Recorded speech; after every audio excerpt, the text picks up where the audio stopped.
started. This happens all the time. When I watch the replay, it's like they started while we're like eating.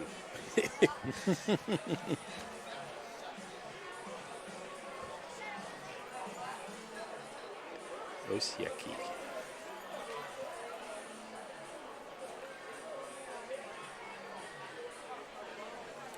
Welcome, folks. Steve Patch, Spike Vershow here with you, coming to you from Tenney Stadium on the campus of Marist, July 17th for... 15th. Oh, today, I hate to correct right off the bat. No. I'm getting ahead of myself. My rent was due today. That's how I know that. Okay. I think mine was too.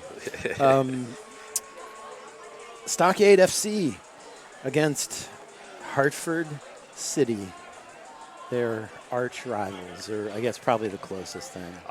This is becoming Yankees-Red Sox for the NPSL, at least the Eastern region. This is our third meeting with them in the postseason. Well, the agents of Hale are marching in. Good turnout from Hartford tonight.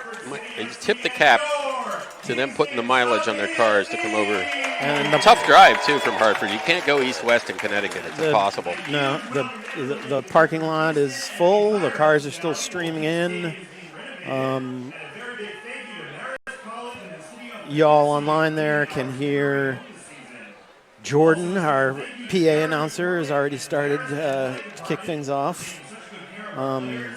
We should have the teams march in here pretty soon.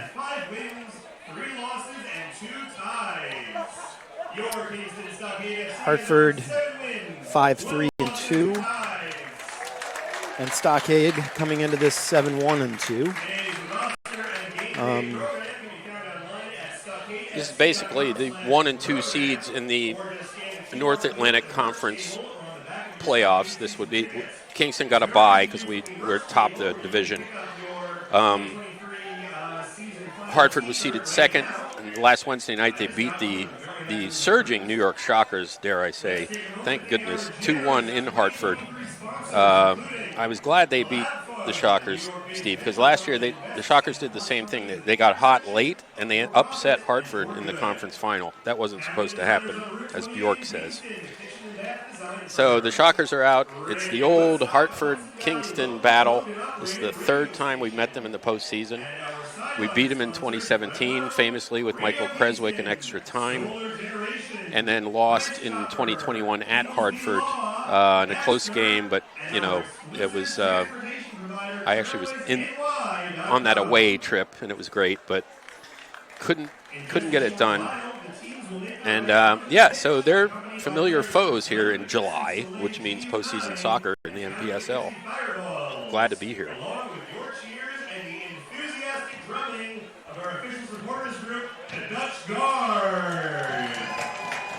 Yeah, the final standings, Kingston finished on top, Hartford second, Shockers third, Vallejo fourth, and woeful Syracuse without a win in 2 seasons in the cellar. But we're not going to pick on Syracuse, are we? I mean, why bother? Tough one with Stockade wearing black this evening. Yeah, they wore white when they beat them in 2017. I saw a guy with that jersey, and I said, that was the jersey they wore when they hoisted the trophy at Dietz back in 2017. And he said, I know. Stockade fans are not walk-up people. These are cultish followers who've been with this club since day one, much like the volunteers who run this place. And it's a fabulous organization, and it's great to be a part of it. And glad to see they're in the postseason again.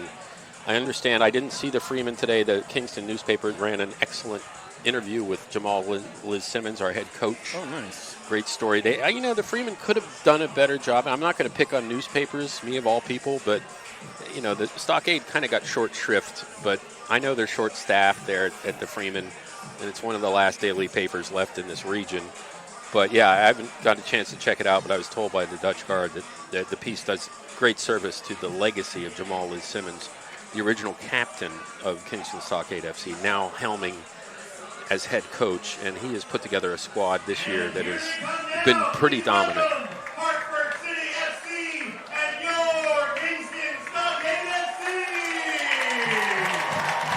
teams are walking out. Our chairman, Dennis Crowley, leading out a bunch of whippersnappers. A lot of youth, as usual.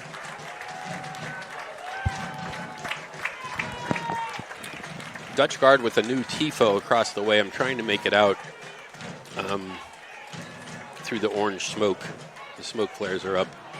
Good turnout for Dutch Guard as usual, and also for Agents of Hail, which is the Hartford City supporters group. They let me borrow a red Solo cup for the press box earlier. They said, just return it. They have a sense of humor. I appreciate that.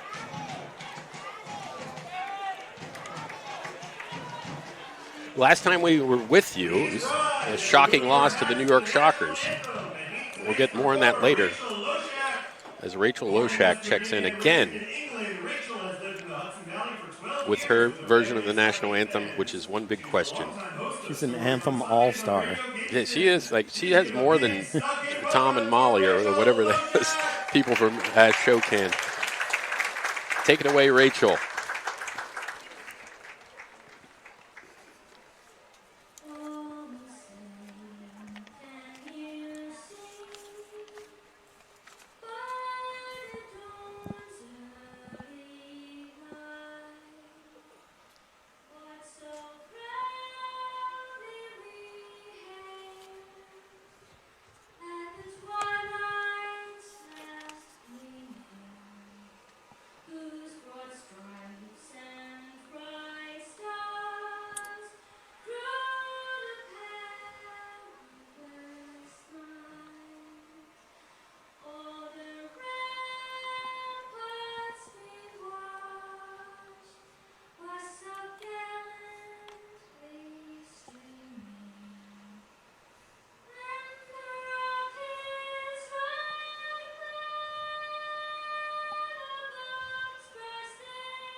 Rachel takes a deep bow, as she should. Nicely done. The usual quality on the national anthem here. Big hug from the chairman. Jordan is barking out the starting lineups. Patch has the formation down on his in advance, which I love. Dylan McDermott in goal. Molina and Bunjaj playing center backs. Dolan and Salmon as the right and left back.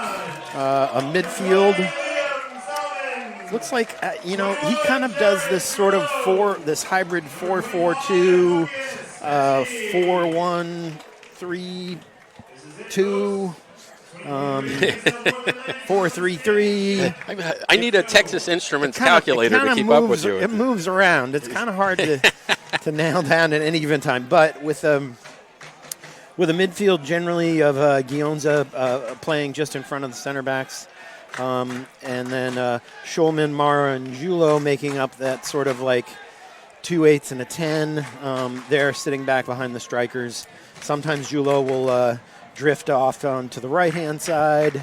Fecci and Dipolito like to switch. Swap or switch back and forth. Swiffer. And so there you have it. That's how Notice that It's looking like we're going to set up. Hugo Guerra is on the bench. It's good to see him back from the hamstring injury. I was telling Steve earlier, the early games of this season, he really commanded this team down the left flank, feeding Diapolito. It was like a routine goal-scoring routine. Yeah, and he's available off the bench. Owen Siegel's on the bench too. He had a couple of strong games there in the middle to latter part of the season. I mean, we all know Diapolito has 10. Lucas Fecci has 2, and there's 14 different goal scorers for this team this season. That's impressive. That's a beautiful thing. And most of the guys with 1, and to spread that out is a great thing. Yeah, lots of 1s, a couple 2s.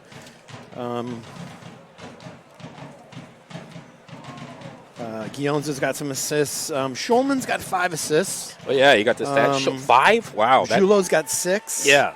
So definitely that's the strength of the distribution part of the midfield.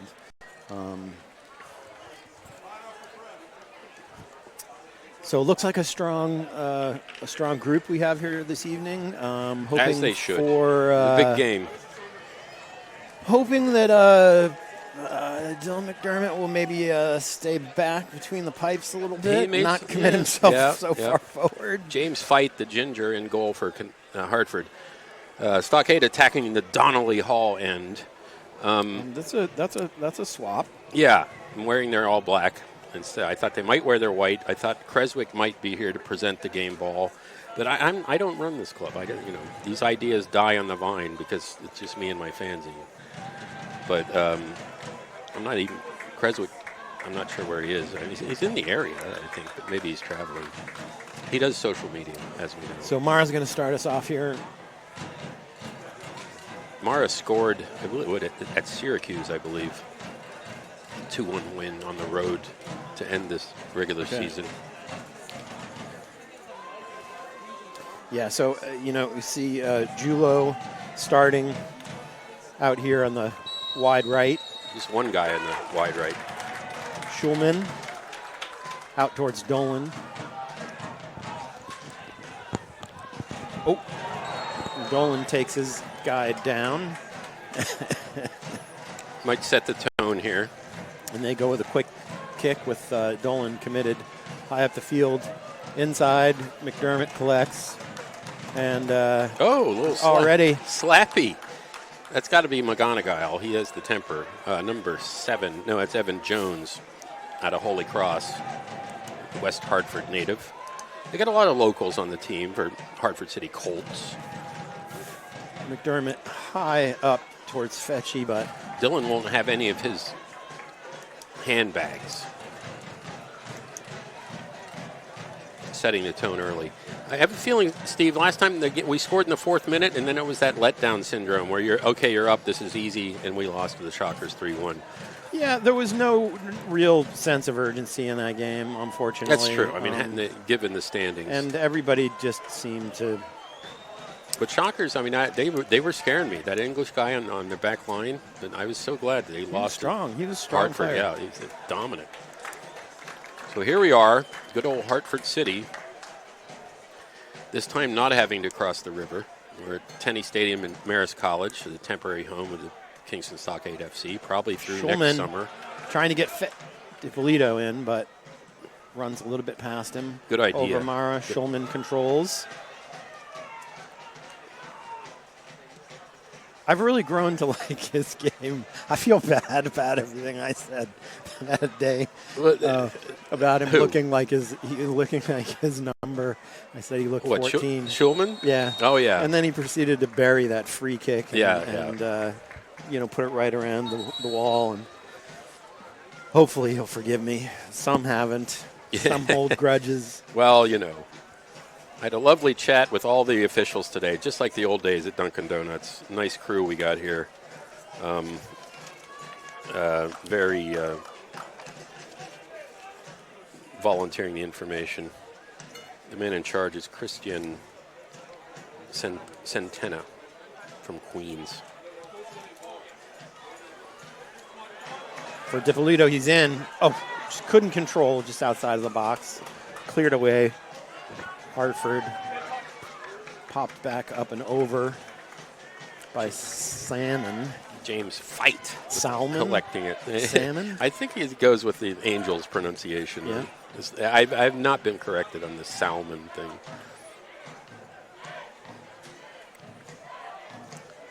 James Fight, Loyola, Chicago keeper. A psych major. Let's see if we can psych him out with some goals here. Some Jungian goals. There it is. Here we go. Mara cuts into the middle, looks for some help, taps it out to Schulman, taps it to Julo.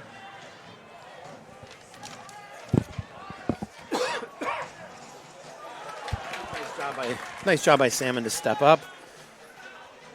And Hartford lets it run for a throw. Kingston throw to me. No. Salmon headed it out. Griffin Tomas with a throw in. I don't think he got a touch. This guy's a Monmouth product from Seymour, Connecticut.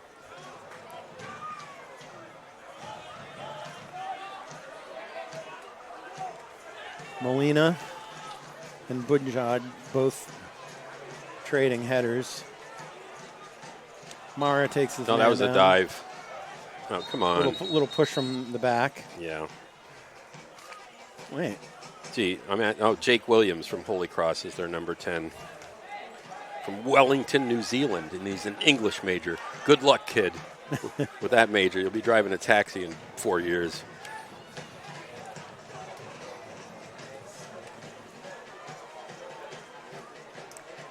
Oh, it was like Dolan didn't even realize it.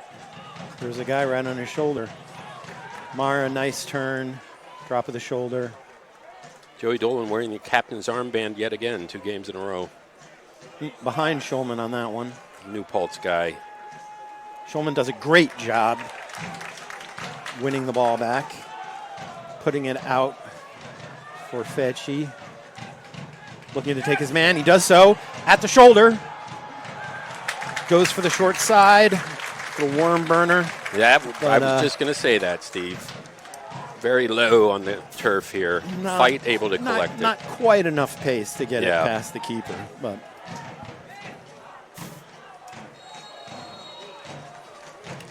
Good population on the West Berm here, the grassy terraces at Tenney Stadium with the sunshine blaring on the bleachers.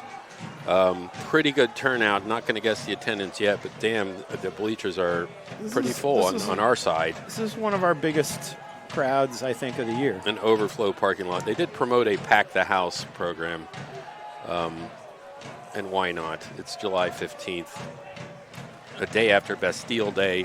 Why not pack? There's a decent kick. Nobody there. Except for Christian Dion. Nice job by Salmon. Turns it over. Julo's going to track back. Bunjaj, Molina coming across, does a good job. Bunjaj with him. They do a good job of cleaning that up. He goes out looking for Fetchy. Does a nice job turning his man. Hartford City leaving 3 at the back. Pretty deep. They're clearly worried about DiPolito. We are very concerned. All my report cards used to say that when I was a kid.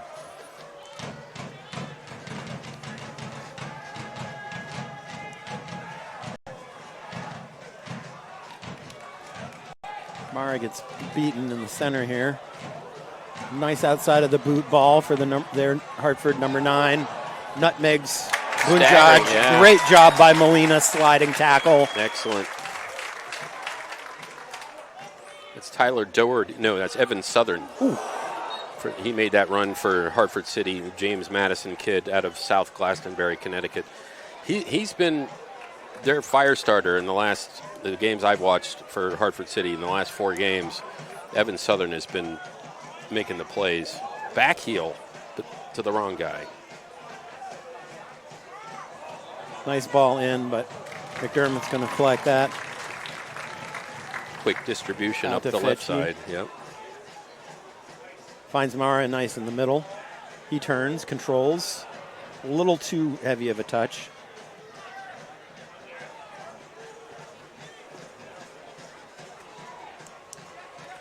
I feel like we're still a little bit loose in the midfield here.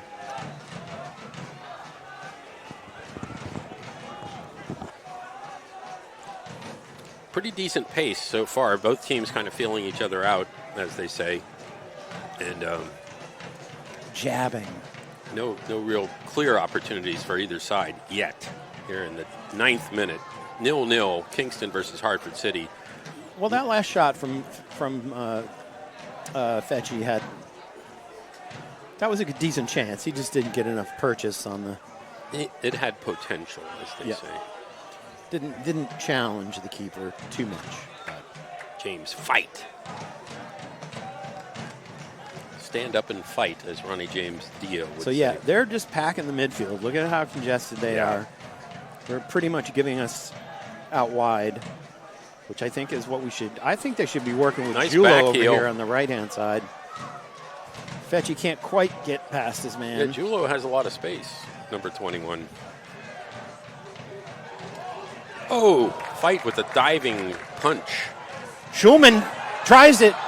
Oh, fight with Just his hands in over the air. crossbar. Probably his heart in his throat there as that ball was lofted. And had it dropped in under the crossbar, that would have been a thing of beauty. That was a decent attempt, though. I mean, that's what, you got to take those from 30 yards out. And why not? Out. Stockade throw.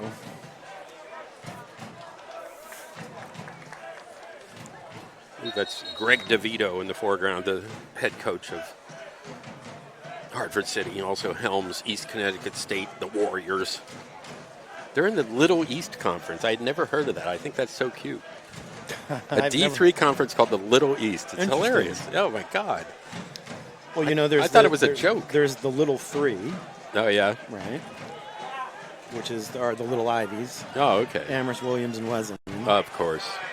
Mara. But I've never heard of Little East. Oh, he takes it on. Okay. Willing to strike. Yeah, Little East is UMass Dartmouth, Keene State College, Plymouth State University, UMass Boston, whatever, Vermont State University, Western Connecticut State University, Rhode Island College, and the University of Southern Maine, where you're going soon. So that's the D3 Little East. And I believe DeVito's team, Eastern Connecticut State, has dominated that conference. And recently, there's plenty of articles about how he's the winningest coach in D3.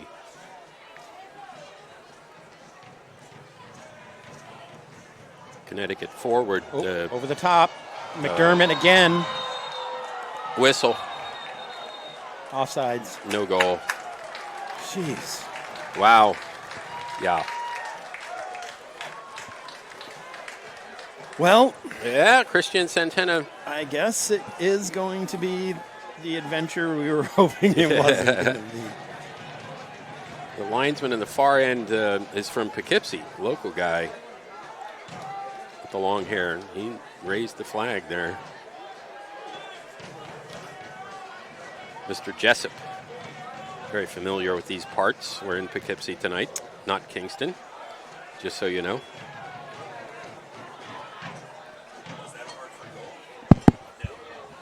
To our lower left is the Agents of Hale supporters.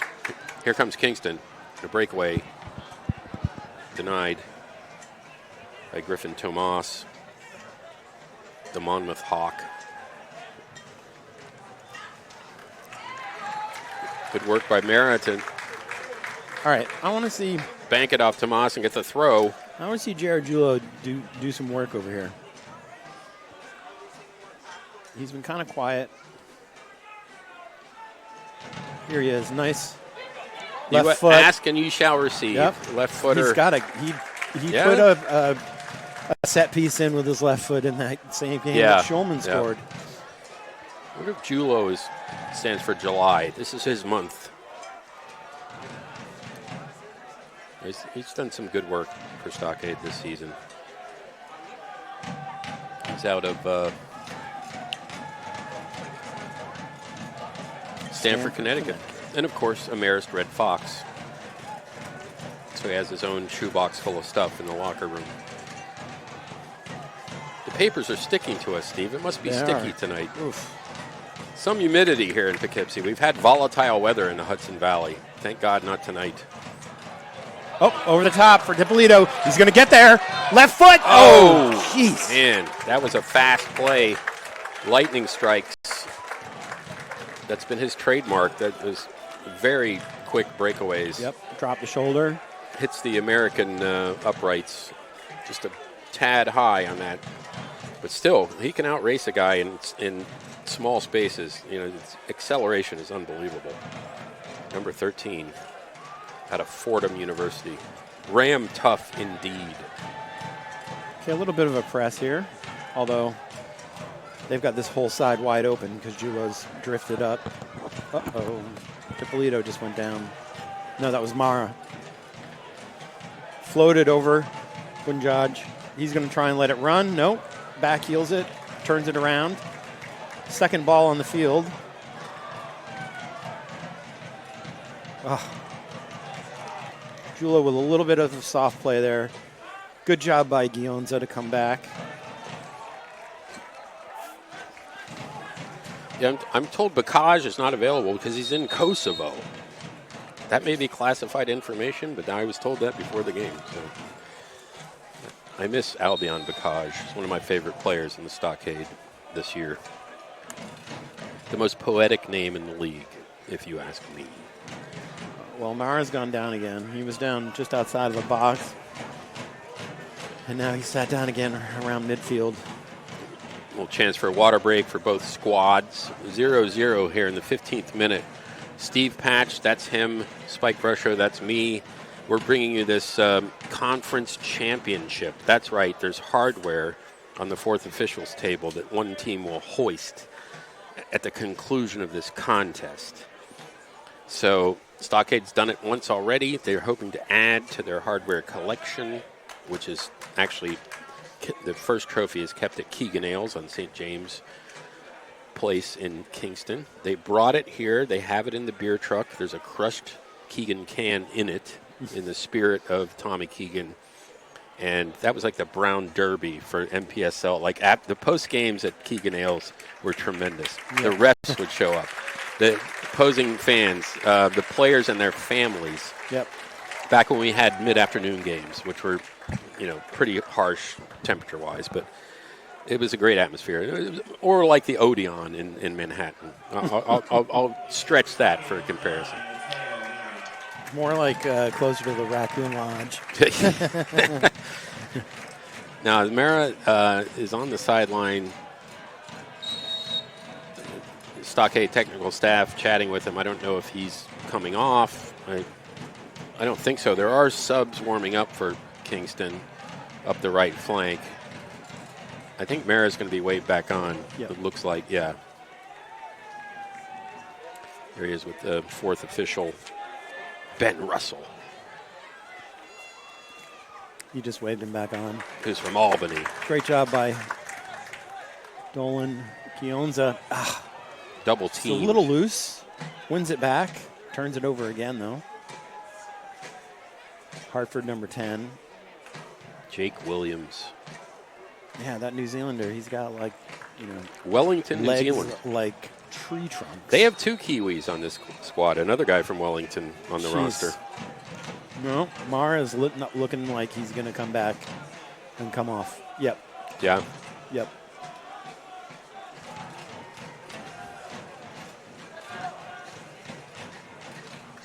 All right. Stockade technical staff decked out in royal blue tonight. I don't know. I don't know if I've seen that look. Maybe they're spiting Hartford City. That's one of their colors. Although they're wearing green and white tonight. Maybe Alessio Hernandez, our number 10, I believe is coming on. So Mara is a scratch. Alessio Hernandez, midfielder from Ossining, New York, who goes to Iona. The Golden Gale. And this is actually his I think it's his Second debut. year. The second year? It says it's his second year. I don't know how many. I mean, how appearances. often do you see a number 10 coming on as a sub? That's my question to you soccer nerds.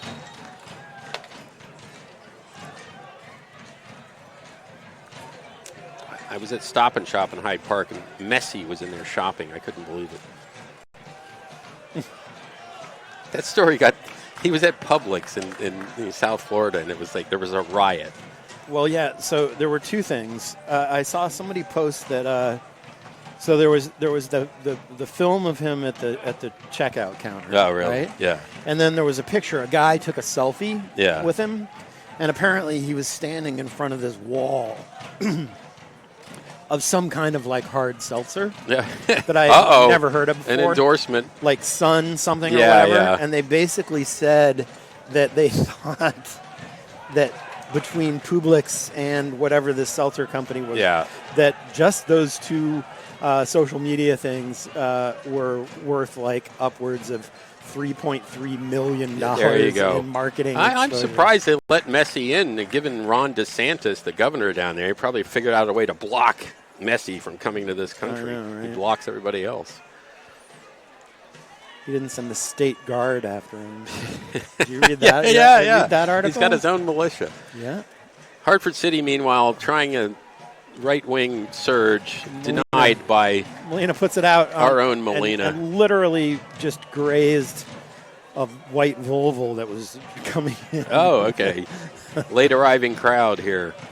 Good turnout here at Nice. Tenny Stadium. Hernandez over the top for Julo. Julo goes back to fight. And fight almost puts it out of play. Good job by Salmon to keep it in. Good effort. Gionza. Nice touch to Hernandez. Gets nutmegged. Didn't even get touched. Why is he going down like he's hurt? That's Henry Hamilton. Good job by Molina. He's the other Kiwi. Goes to Manhattan College. Wellington, New Zealand. He's from Wellington too? Yeah, both. Maybe these both guys these are. Maybe these guys are buddies. It may have been a package deal. Yeah.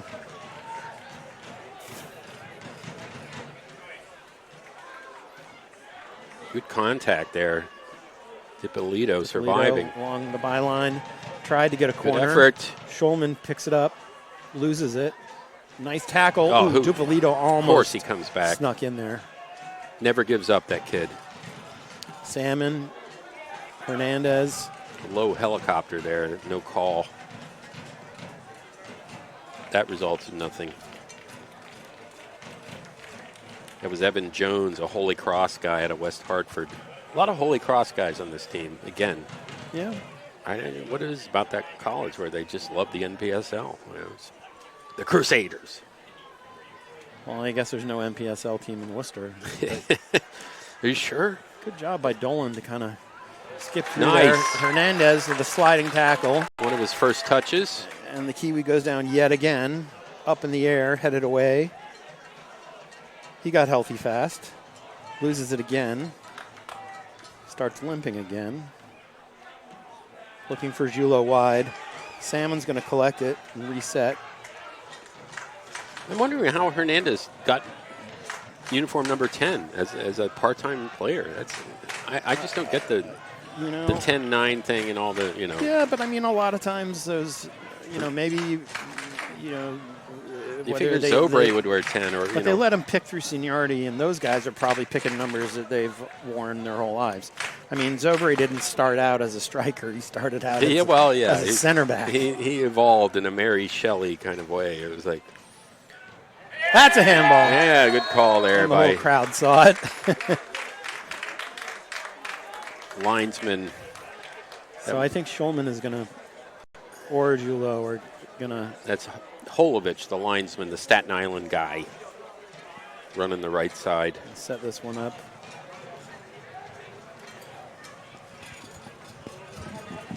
22nd minute, 0-0. Kingston versus Hartford City, North Atlantic Conference Championship. Steve Patch to my left. I'm Spike Brusho. We're bringing you the action. Julo over it, along with his teammate Jacob Schulman. Schulman looks to be, nope. Julo with the left foot. Whistled. apparently he went too soon. He didn't wait for the whistle. Oh, So are we going to get it today? Take it again? it's a redo. As we should. I'm all in favor of that ruling. It's like a let serve in tennis, right, Steve? A let serve that goes in. Of course.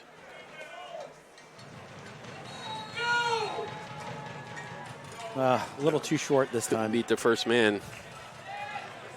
Stockade back with it. Bunjaj up into the middle, looking for Molina, who is still up there. Oh, A left footer from. I think that deflected off. That was Dolan. Oh, no, it was a goal kick. I thought it deflected off a Hartford City player. I am erroneous in that assumption. That low sun is coming out again. Yeah, it's just hitting a us killer. now. That is just a killer. We got about 20 more minutes of this sun blast on the press box and the bleachers. Got to get it down below the tree line. Yeah, it's nice when that happens. Thank God for those trees. Don't cut them down so we can see the river. Leave them up. For the Rolling Stone publisher would cut them down, but we're not him. Wait, what are you talking about? The publisher Rolling Stone, his name escapes me right now, had a house in Tivoli. He couldn't see the river to his desire, so he cut down all these trees without permission from Tivoli or the town of Red Hook. Interesting. Jan Wenner, thank you. That, I was like, the original publisher Yeah, or the no, current it's Jan publisher? Wenner. He's in basically the same house that Natalie Merchant used to reside in. I have been to that house. Yeah. I know. So yeah, he said I can't see the river, cuts these trees down. So Well, because his son just opened up a brewery in Tivoli. indeed, spend some money on that place. Lasting joy. Yeah. So It's Jan like lives a in that Frank house? Lloyd Wright architecture. Here comes Hartford City chipping in. Denied. Headed out by Salmon. And again. Good hustle.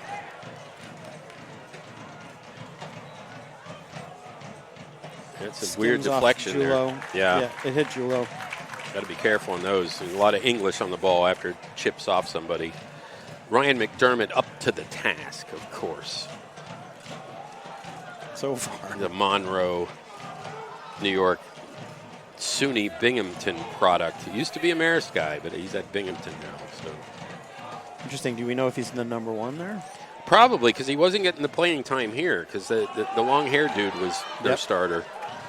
Nice job by Salmon to control it. Yeah. Again, a few too many touches. They got a lot of people back, Hartford City. Yep.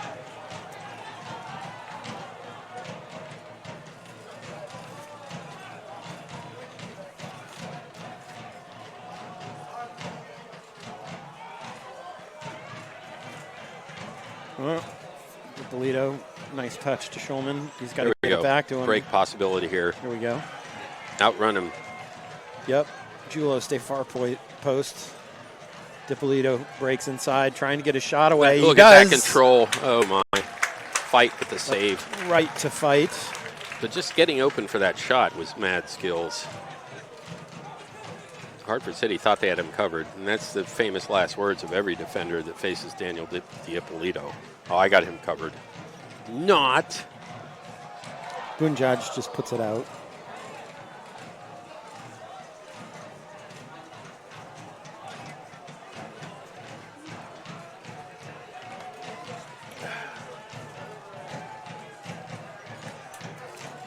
The drums you hear now are the agents of hail.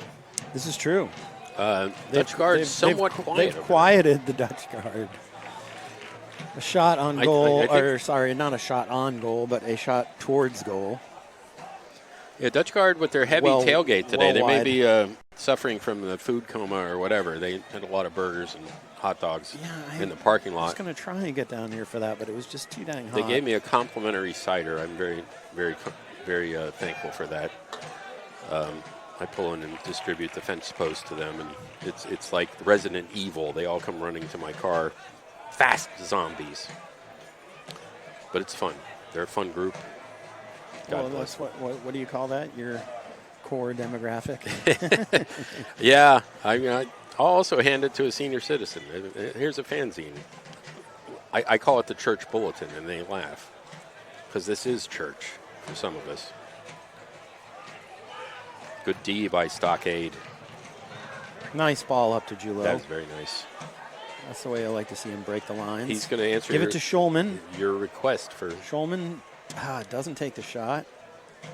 Dolan chips far post for DiPolito, but goes over his head, and he was offsides anyway. Sorry, offside. Offside. I heard there was yeah, we don't want to get in trouble with the English people. Yeah. Got mad. It's they were getting mad when Americans call it offside. It's goalkeeper, not goalie. We've been corrected many times. I'm informed by officials that we're taking a water break in the 30th minute, which is 2 minutes from now, and also the 70th minute. The official being super producer Cale Capichellan, who runs this show with an unbelievable technical wizardry, which I can't even comprehend on my best day. He sets up stuff, and we're on the air. Up, handball. Flag up. No whistle, though. The ref didn't see it. Okay. Handball on, was that on us? Yeah. Salmon touched it, like, all the way up here. Yeah, we'll trade for a deep throw then, which Griffin Tomas is going to take, this Seymour, Connecticut native. I know nothing about Connecticut. I have one ex-girlfriend who lives there, and that's all I know.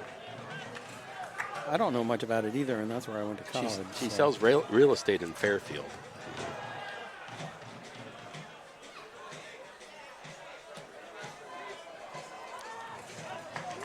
Hartford City forward to nobody but our own Dylan McDermott in his bright grasshopper green kit, making him stand out. If you don't know, the keepers in soccer are supposed to wear a different color than the other players.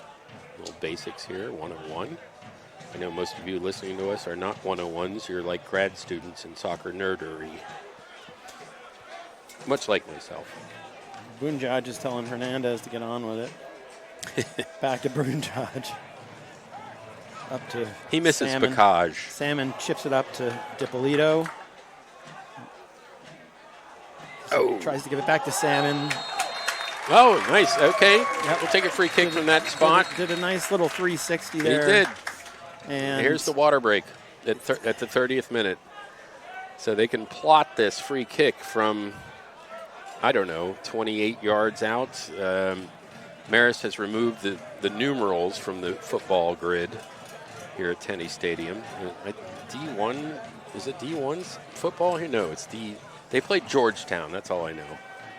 I drive by and they're playing Georgetown. I'm like, what do you hear about Georgetown football? We should take a water break now. Okay, I'll keep jabbering on. All right. Because I have a lovely black box of Sauvignon Blanc flowing here on a Saturday night in Poughkeepsie, New York.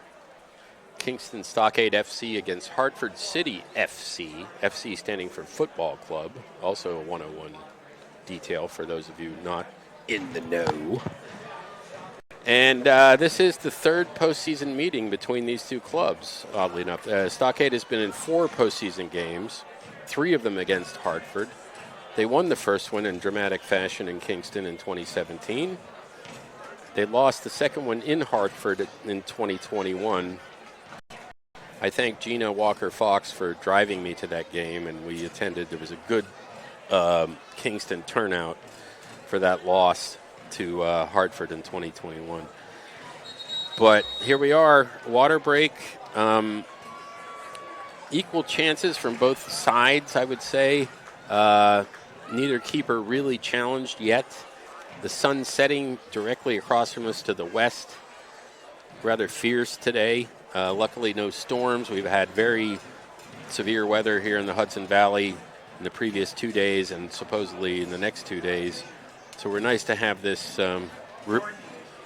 this break here to get this game in without like lightning delays and all that. In the case that it would end at this score 0-0 in the playoffs, it would be a two extra time periods of 15 minutes, which would both have to be played out. He's on the other side of the camera. And then if the score remains tied, From Rhinecliff. Yeah. Yep. then they would go into a shootout. And I confirmed it with the fourth official, Ben Russell, before the game, just to make sure. Because that's what happened in 2017. Thing is, Creswick scored midway through the first 15-minute extra time period, and we played it out, and Kingston won it. So here we go, free kick from an interesting spot. Julo and Schulman, the usual suspects, standing over it.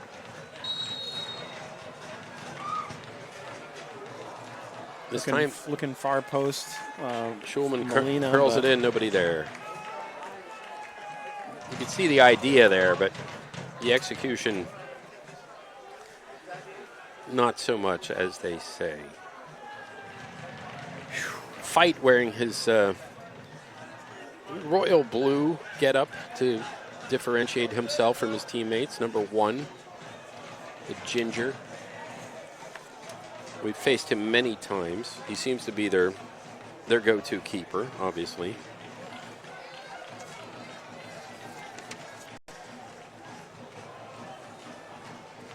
And he was at Michigan, but he didn't like it. And he transferred to Loyola in Chicago. Didn't want to be a Wolverine, I guess. It's a big school.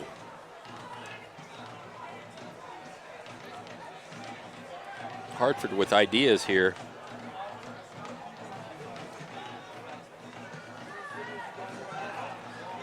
Good clearance by Kingston, but back in. This kid should get up.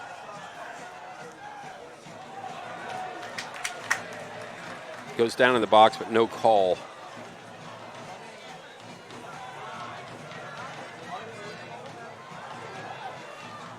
Nice block. That's good D there Dolan. by the captain.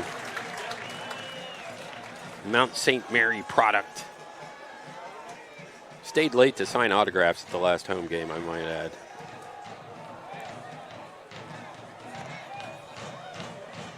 Good take by McDermott. He's looking for some runners, but he's not getting much. Might be some heavy legs here in the 34th minute. They just had their water break. Fans coming in with carrying pizzas from the pizza food truck, which seems to be doing well.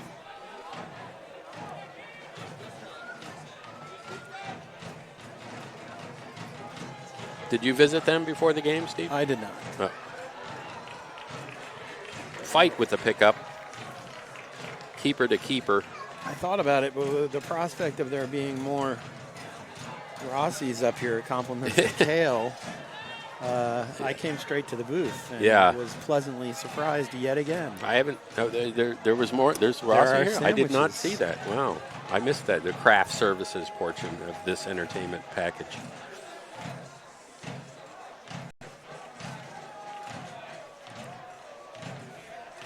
Hartford with the deep run by their number 10. Schulman takes, looks for Julo over the top. He's going to get there. Dippolito running to the far post. Let's see if Julo takes his man, takes him outside along the baseline. Looking to cross, trying to turn the corner, get that left foot away. Not quite. Schulman to Hernandez. Oh, good turn. Back to Dippolito. Nice shot. Oh, man. Fight answers the question. It's not a challenging shot for Fight. Good velocity. Good work by Julo, too. Right at him. To cut it back in the box. A for effort for Kingston so far.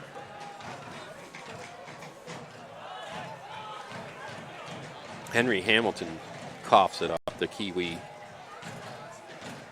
The Manhattan Jasper.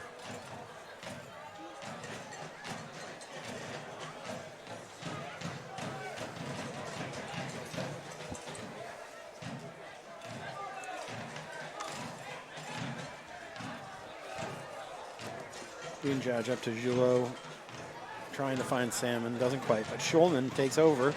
Oh. Tried to. Quick turnaround there by him.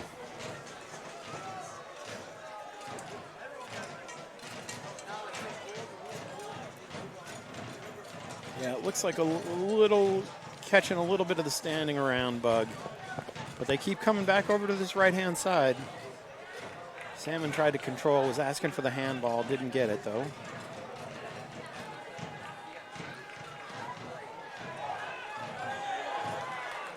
Player down for Hartford, Evan Jones. Didn't get the whistle. Holy Cross guy. Probably saying a few prayers right now. And Gionza puts it out so that his ACL. So that at least the referee Please, Jesus, checks don't on take him. my ACL or my MCL.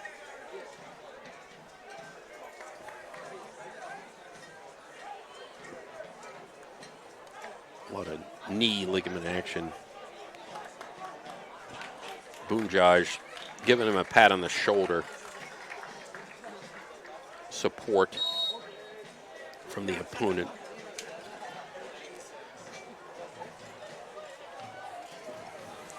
Hartford is a city divided by the compass. Everyone's either from East Hartford, West Hartford, North. Could you just say Hartford?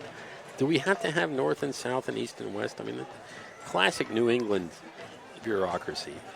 Just say you're from Hartford. Is that so bad? I know it's a boring city, but still. I don't mean to diss your New England empire, Steve, but having been there, I'm like, okay, no wonder the Whalers left. I'm not holding my breath for Hartford, Connecticut.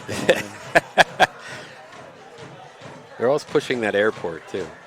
Here we go. Dippolito's trying to see if he had a shot there. Yeah. Looking for Fetchy. He tried the back heel. Outside of the boot, but yeah, it was already pretty much already. It was past a tad him. high, yeah. That was but good link up there. I mean, I like that the ideas here, the TED ideas, the TED talk there by Dippolito to his teammate. It's all about ideas, Steve. Hartford City up the right flank, the far right flank, denied. Midfield Sergeant Hernandez takes it over. Dippolito again trying to beat his man and get a shot away. Oh, nice dummy. Fetchy. Oh, and he gets a penalty. No. He gave him a corner. No, he went down. Oh, my. Steve Patch, irate. The Kingston sideline. If there was up in ever arms. a clear cut That penalty. seemed to, he took him down.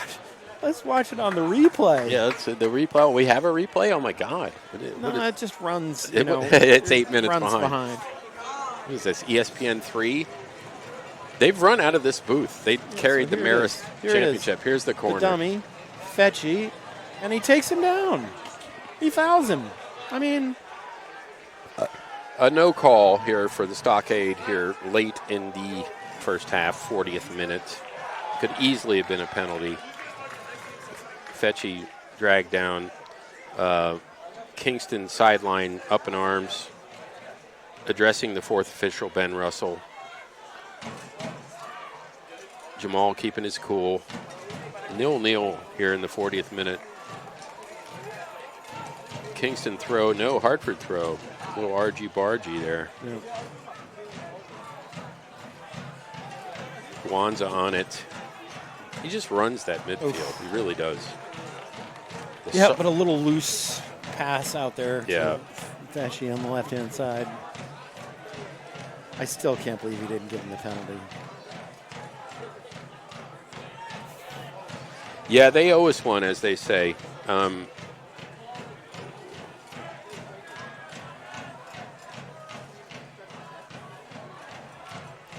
I mean, I call that a 9 out of 10er. I mean, that's 9 out of 10 times. Pretty much. Yep. That's got to get called. City with a run. Touched over the bar.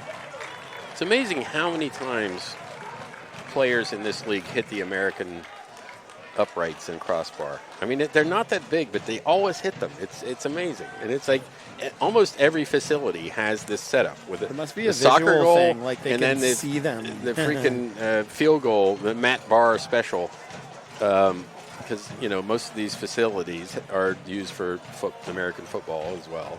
They call it football. It's actually a committee meeting, if you ask me. So yeah, he hit the apparatus that's used in American football. It's just torture. I would remove them for soccer games, just for visual purposes, and so that doesn't happen. Shulman tries to control. Salmon takes over the misplay. Oh, out. Hernandez controls, keeps it in.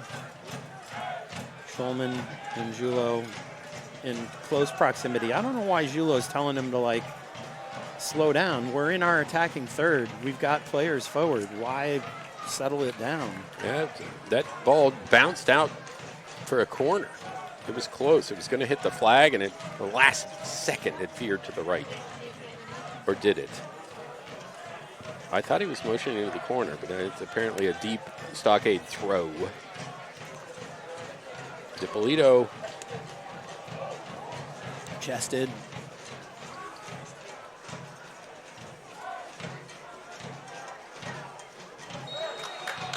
Oh, the diving header to keep it in. I think they called the foul on A lot of contact there. Guionza. Oh, the foul was after. back.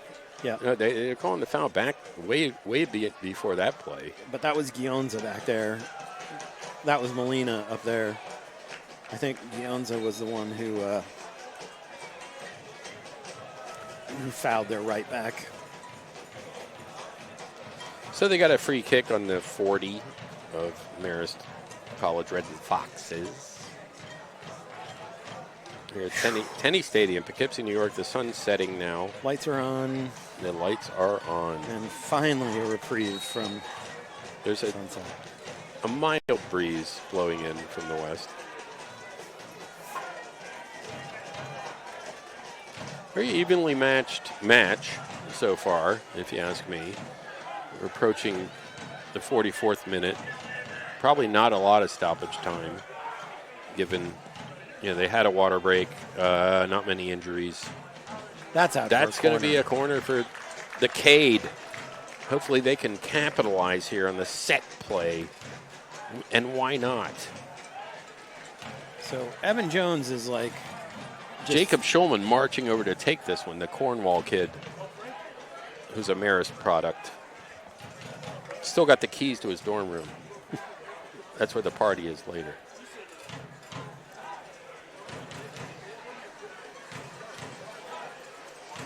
Schulman gesturing. Oh, low liner sort of aimed looked at. like trying to get the flick on from Salmon, but Yeah. it went low and off Hartford City for another corner. Salmon, a Canadian out of Fordham, the other Fordham guy. Let's try it again here, people. Okay. The orange and black. Guionza on the far post. Looking to turn it. Julo gets to the outside. Back on his left. Nice move. Oh. Gave it a little bit too much.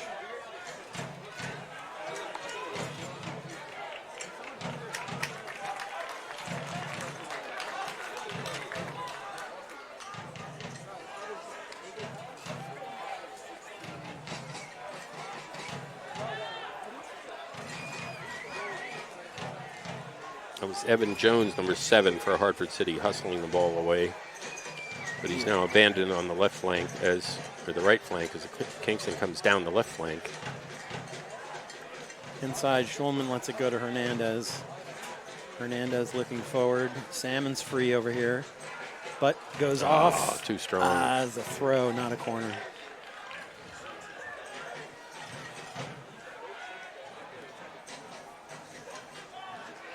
Give him some help, people. Here's Schulman's going to turn on this. Nice. Oh, right at Fight. Fight's had 4 or 5 saves here in the first half. Most of them right at him. So he's answered the bell. McDermott, maybe a couple.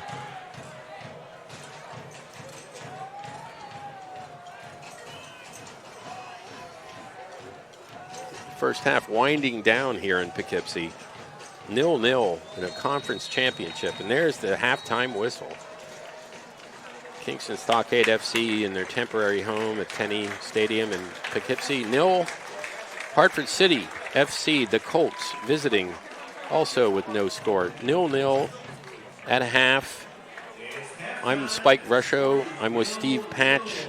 We will rejoin you for the second half action, which will no doubt be interesting. In about 10 or 15 minutes. Given this score line.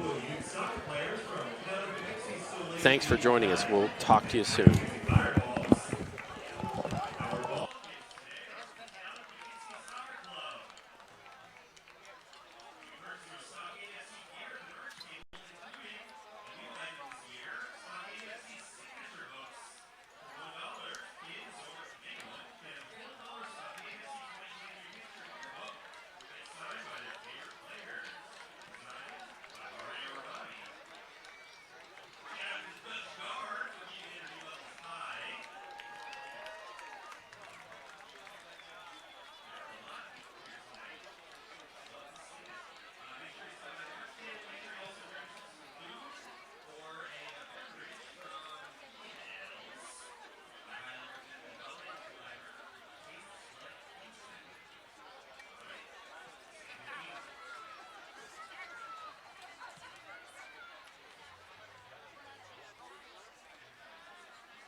And we're back, just Hello. like that.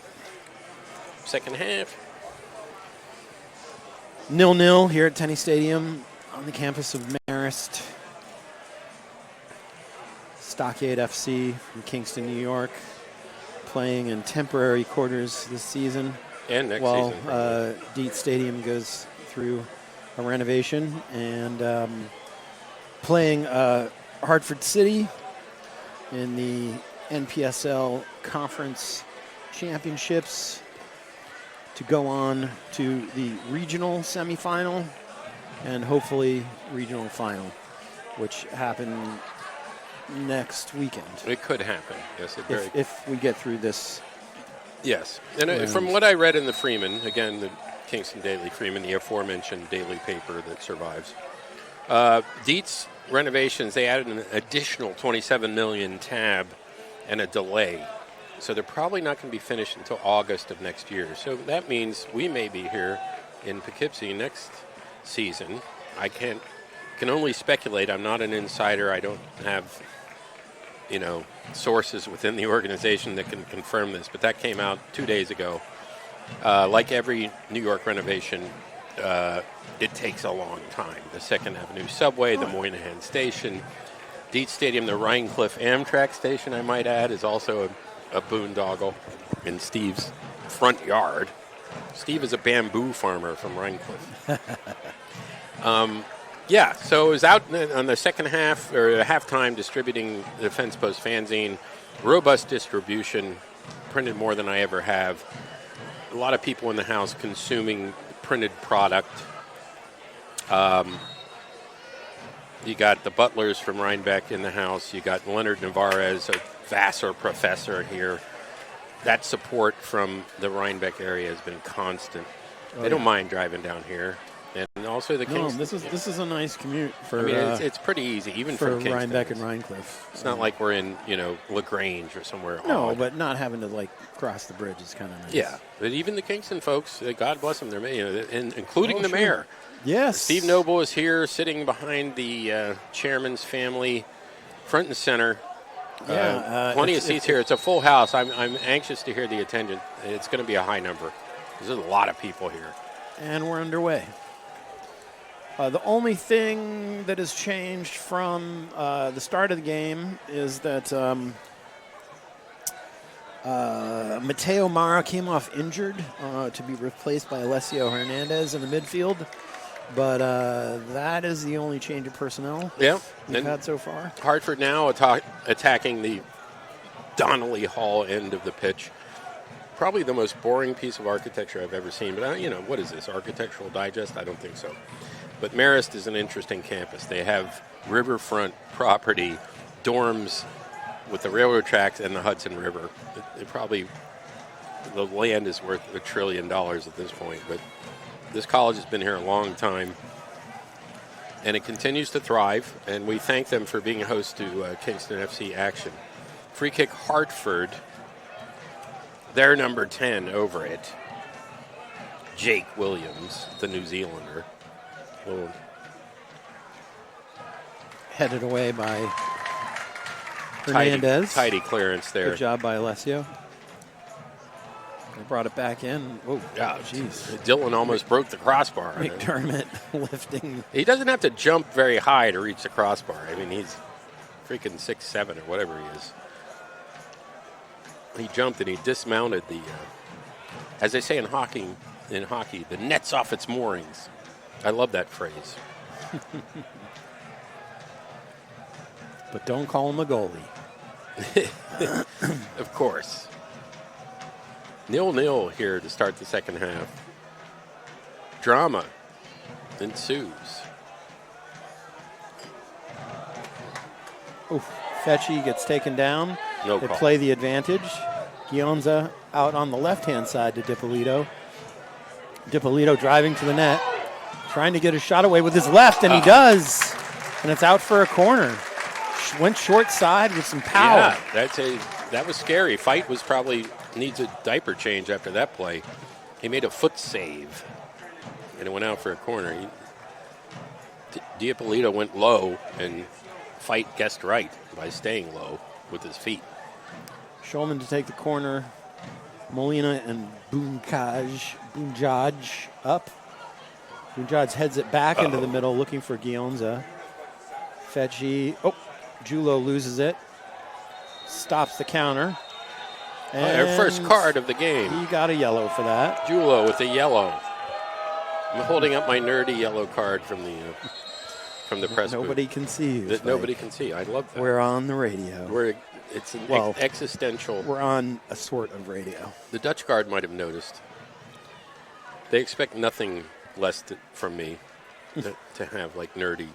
There used to be a guy at Metro Stars who would bring his own cards in the supporters section. We all laughed at him. We shouldn't have. This is a fun game. So a free kick way back for Hartford City Colts FC.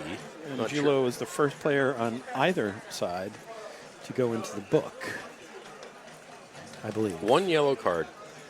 Very civilized match so far. Of course, it could take a turn for the worse. When I got the red cup from Hartford, I said, oh, these are Boston City cups. And they were like, don't say that. Never a more volatile organization in this conference than Boston City. Now playing in a different league. I'm not sure which one.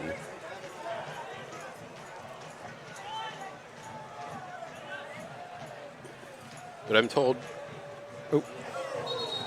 some head contact there. Waving on the medical personnel as required. Yeah, I'm told that Boston City, the league they're in now, they're also leading the league in red cards and, super cautions.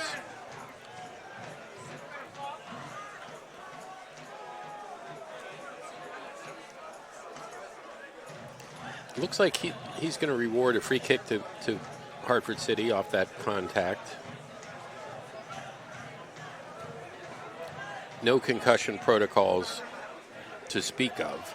No, Henry Hamilton spent a great deal of time on the carpet this game. Yeah, he has. Maybe that's how they roll down there in the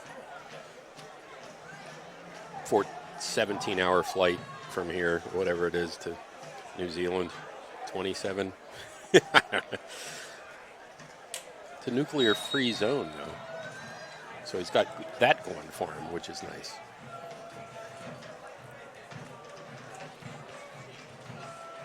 Good D by Kingston. I don't know if Fetchy really wanted to keep that one in, but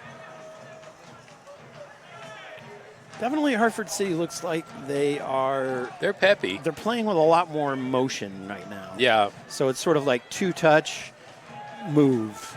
Yeah. Two-touch, move. They're very peppy. They seem to be trying to catch what was a somewhat lethargic finish to the half by Stockade. Considering their last visit to Poughkeepsie here on June 3rd, they got boat raced 3-0. That was just a slaughter by Kingston. The biggest one of the year in my estimation. And Hartford City, they lost 2 straight to Vallejo in the wake of that defeat. So Tenny Stadium has not been a welcoming ground for the Colts. Let's see if we can maintain that situation here in the second half. We're going to. And I believe there were all 3 second half goals. That match ended 0-0 at half, and Kingston put up a 3 spot in the second half. Boat racing them. Love that term, especially on the Hudson Banks here, where there were many a boat race back in the day. Oh, good D. That's a good tackle. Two good clearances. Now the counter's on. Shulman straight up the gut. He's got Dippolito to the left, Julo to the right, tosses it over to Dippolito. Just loses control of it, just outside of the box. Molina started that from the back with some quality stoppages leading to the counter. Hartford City with a good idea, but lacking personnel to fulfill the pass there.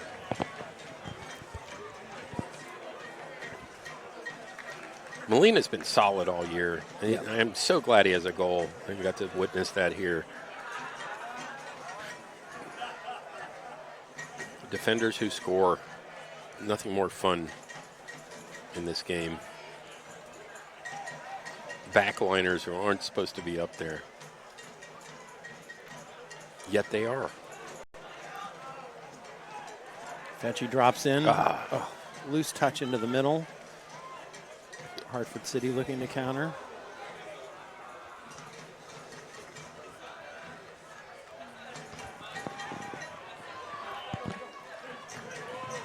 Yeah, Henry Hamilton's got some hair.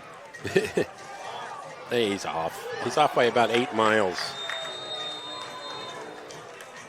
The linesman from Queens, he knew that a week ago. That guy was so far off. He should actually be sent off for being that far offside. Could you do that? You send a guy off for being 40 feet offside? Why not? That'll be an XFL style league. There you go. Where you're punished for every transgression. And so it looks like Jamal's new tactics are to have the center backs, or at least Bunjaj, carry the ball up and have Hernandez drop back in and cover him. So he's got Alessio Hernandez playing behind Gionza while Bunjaj makes his way back.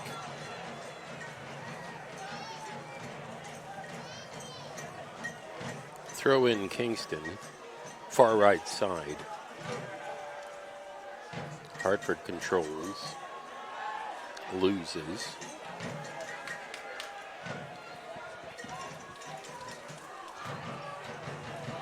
There's nobody over here right now. Look at. I mean, that was a nice run by Hernandez, but there's just like no support. And then we give up the counter. So here comes Hartford City, although they don't look like they're in too much of a hurry. And they allow us to kind of reset the defense. 5 back for Kingston. Yeah, I was going to say it's 2-on-3 in the middle right now. With Dolan kind of tucking under and Fetchy coming all the way back. And Stockade's got some action on the sidelines as we 4 subs drift towards warming the 60th up in the blue minute. pennies. Yep. Clear it. Good job by McDermott. Dylan drops on it. Thought he was going to get it up here to Fetchy quickly on the left-hand side, but he decides to go the other way for Julo. I have a feeling Julo will be one of the first subs off because he's the only one on a card, even though he's a really valuable piece in there. Oh, there's a cross in collected by Fight. Dippolito was trying to sort of shoulder his man and get ball side. It's kind of 2 seconds off that cross. Even 1 second off, it's going to cost you. The 2 is okay. I mean, the effort is there. This game is so even that it's kind of painstaking.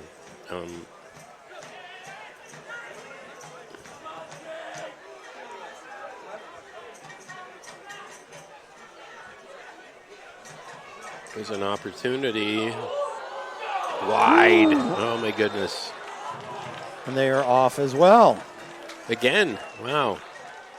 A lot of work for the linesman tonight. Yeah, and it means our center backs and our fullbacks are doing a good job of keeping. I mean, that was close. Keeping the line. I was somewhat surprised, But from up here, they're in charge of keeping details on them. Very easily could have, been more than a shoulder behind them.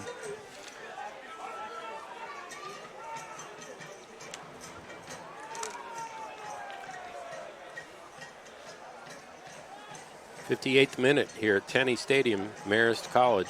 Yeah, they're really trying to work that right-hand side this time. 0-0 between Kingston, Stockade FC, and Hartford City for the conference championship. They've met before in the postseason.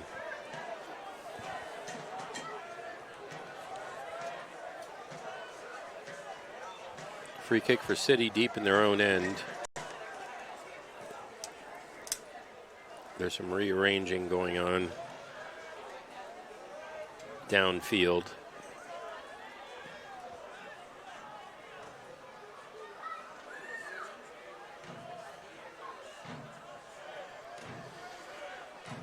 Headed out by Kingston. Throw for Hartford City.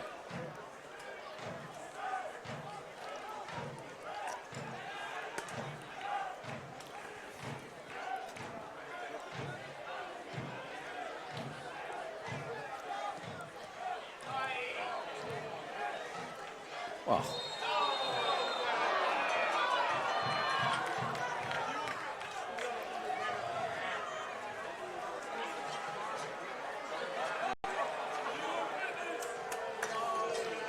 Bit of a chat here with the referee. Top of the box outside. Between Hamilton and Jones, they got a lot to say. Is he raising a card? I can't. No, I don't think so. He was thinking about it, but free kick Hartford City, about 7 yards off the 18. Could be interesting on their behalf. Kingston wall assembled.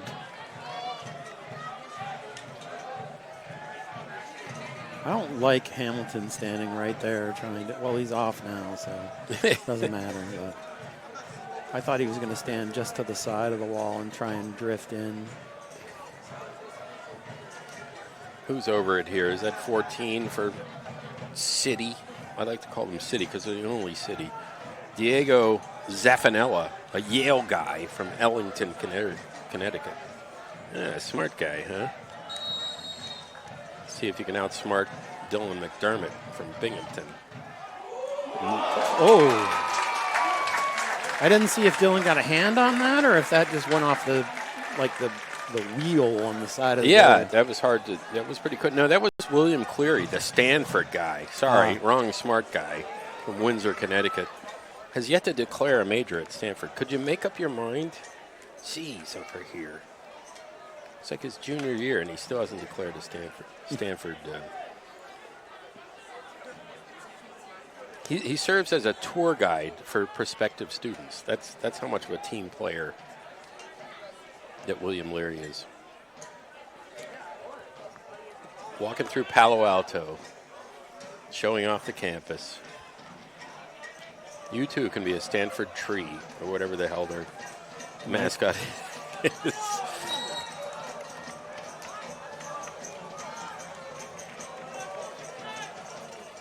Very few West Coast guys in this league, and Hartford has two. They have a dude from Santa Monica and a guy who's from Stanford. Oh, he went down again. Sorry. The New Zealand guy? Yeah, Hamilton.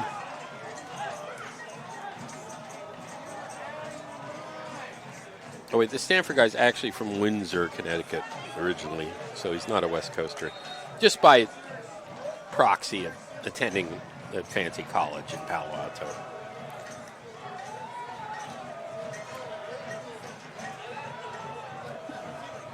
Took him out so hard he broke the plastic chain. What? Yeah. Oh, they're going to be charged for that. Vandalism here on the Marist campus in Poughkeepsie, New York. 62nd minute, 0-0. Hartford City visiting, trying to win the conference championship against your Kingston Stockade FC. Number one seed in the conference. Therefore, the host. I heard a whistle. I did too. Good job by Molina to head it away.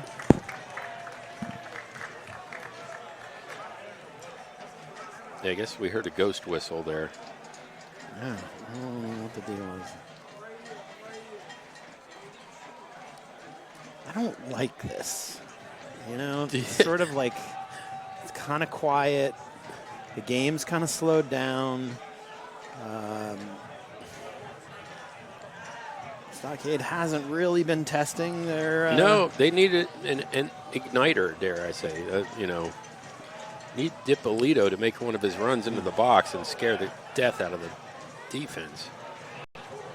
Good job by. Is that Fetchy you got back or Dolan? I don't see the Dolan. captain's armband. No, maybe it is. Yep, Dolan. it's number 2. It looks like Siegel is about to come on. Yep, Owen Siegel's going to come on. Good clearance.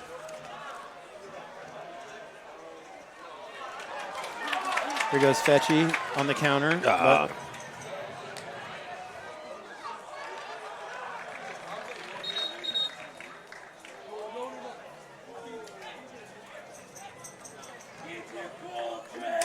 Come on, Siegel. Support from the stands. Number 12 comes on. so Alessio, the sub, came off. That's interesting. A brief appearance for him. As they say, you never want to be the sub that gets subbed. Yeah, well, yeah, that is unusual. Oof. There's some contact. Whistle from the ref. And a card. And a finally. yellow card. I'm getting out my American Outlaws yellow, and I'm holding it outside the press box window for all of you to see. And it goes to, while I'm doing that, I didn't catch who the player was whistled. Maybe Steve did, because he's a professional. I did not see the number. It was the... Maybe it's the dude talking to him now. No, he's the striker. It was the left back. It's the guy who's like all the way over in the far Who's corner. hiding in the far corner, as you should after getting carded. Who gave him the good, like, Italian protest. Oh, he goes like... Wait a minute. Takes his hands and shakes his hands at the ref. It's supposed to be al dente. The Cade working it 0-0 here in this conference final. Even battle so far. As the clock ticks, the fans are going to get more nervous, as they say. There he is, making a run. Finds Siegel. He got him. Makes a nice turn. Good first touch. Up to Julo. Dippolito making a run near post. Julo inside to Schulman. He's got some space. Could see him again trying to line up that shot. Owen Siegel.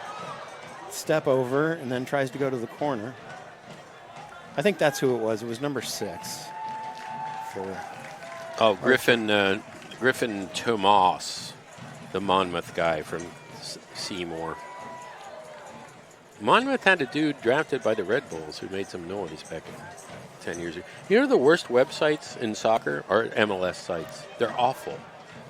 You go to Monmouth University, you can find any information. You go to MLS.com, Nashville, blank. Page not loading. It's terrible. Another reason to hate the MLS. Hamilton down again. Arms akimbo. There, it's nice. Southern Connecticut has a great site for their players. They interview them. They ask them who influenced you. You know, all these new age questions. Well, that was just a tad overhit. So you can get to know the players.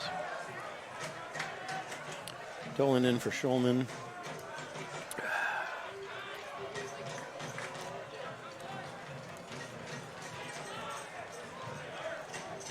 Schulman launches for Dippolito.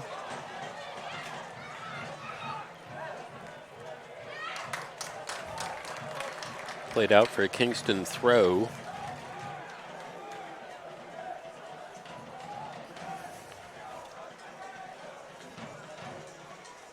Steve, I think now is the time for Kingston to assemble some type of definite attack on the Hartford City goal. We've waited long enough. Yeah. I'm certainly all in favor of I mean, you know.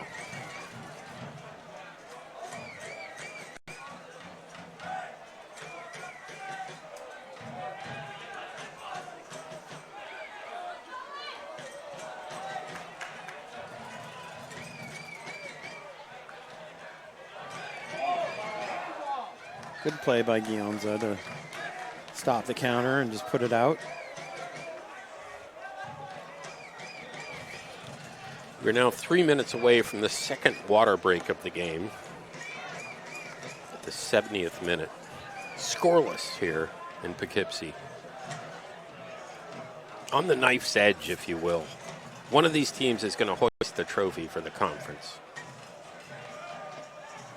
We're hoping it's a team in black with orange socks.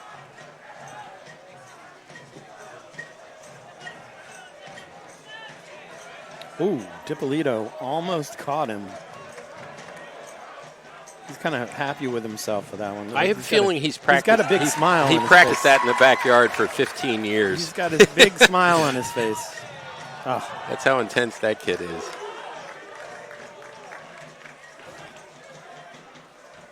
Hartford City throw to be taken by their number 11.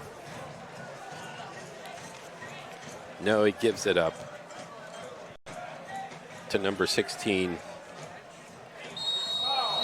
Oh, come on. Matthew McGonigal. Oh, there's a card on the play. How is that possible?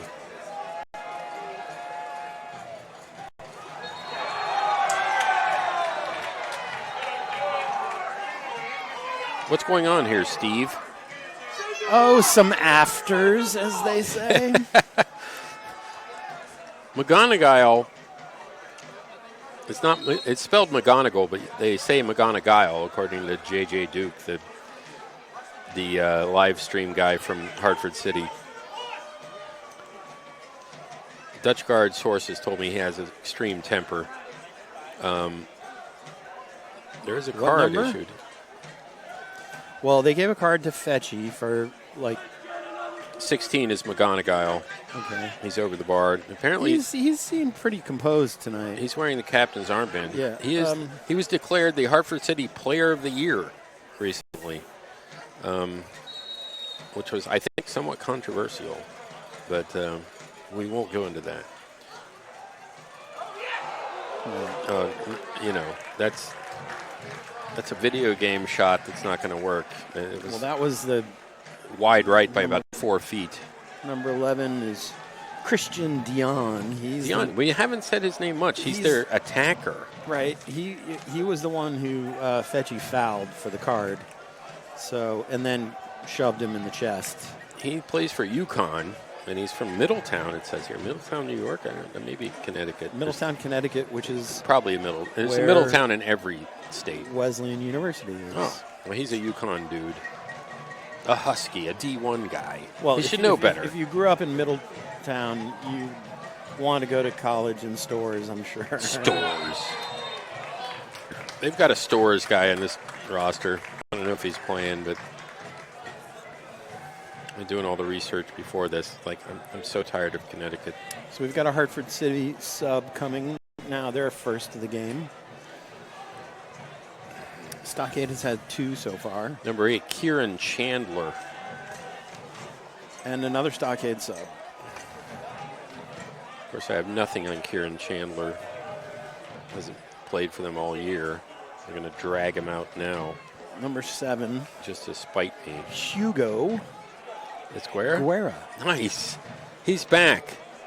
God bless him. I admired, when I was doing the game solo and you weren't here, Guerra was really running the show. It was tremendous. Over everything. And out for a city throw. He was so calm. Kieran Chandler. It looks like Fetchy's going to come out now. I'm going to do my famous Google search. Kieran Chandler soccer. So Hugo Guerra comes back on. Fetchy comes out after the return of Guerra, and they should get a big hand from this crowd. This guy was a big part of our early success here. Kieran Chandler, also a UConn Husky, coming on for Hartford City. So he's got D1 creds. And Dion is going to come off. So yeah, Dion didn't do much. Chandler from Simsbury, Connecticut, the Loomis Chaffee High School I keep hearing about is a famous Loomis Chaffee. Yeah, it's like some super high-end high school or something. No, I would call them maybe middling. Okay. People are bragging about it. He's majoring in business at UConn, by the way. So he's not an English major like his teammate. I'm favoring the English major, of course.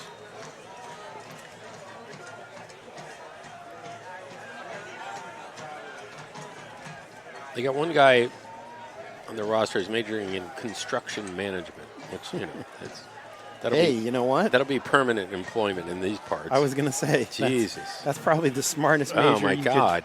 you could do right now. He could work on the Dietz Stadium renovation He could over work the next anywhere. 5 years. And I'm sure it'd get paid, I wonder if there's stadium flippers. They buy stadiums, they renovate them, they sell them. They could do that with Dietz. Dennis Crowley could buy Dietz Stadium.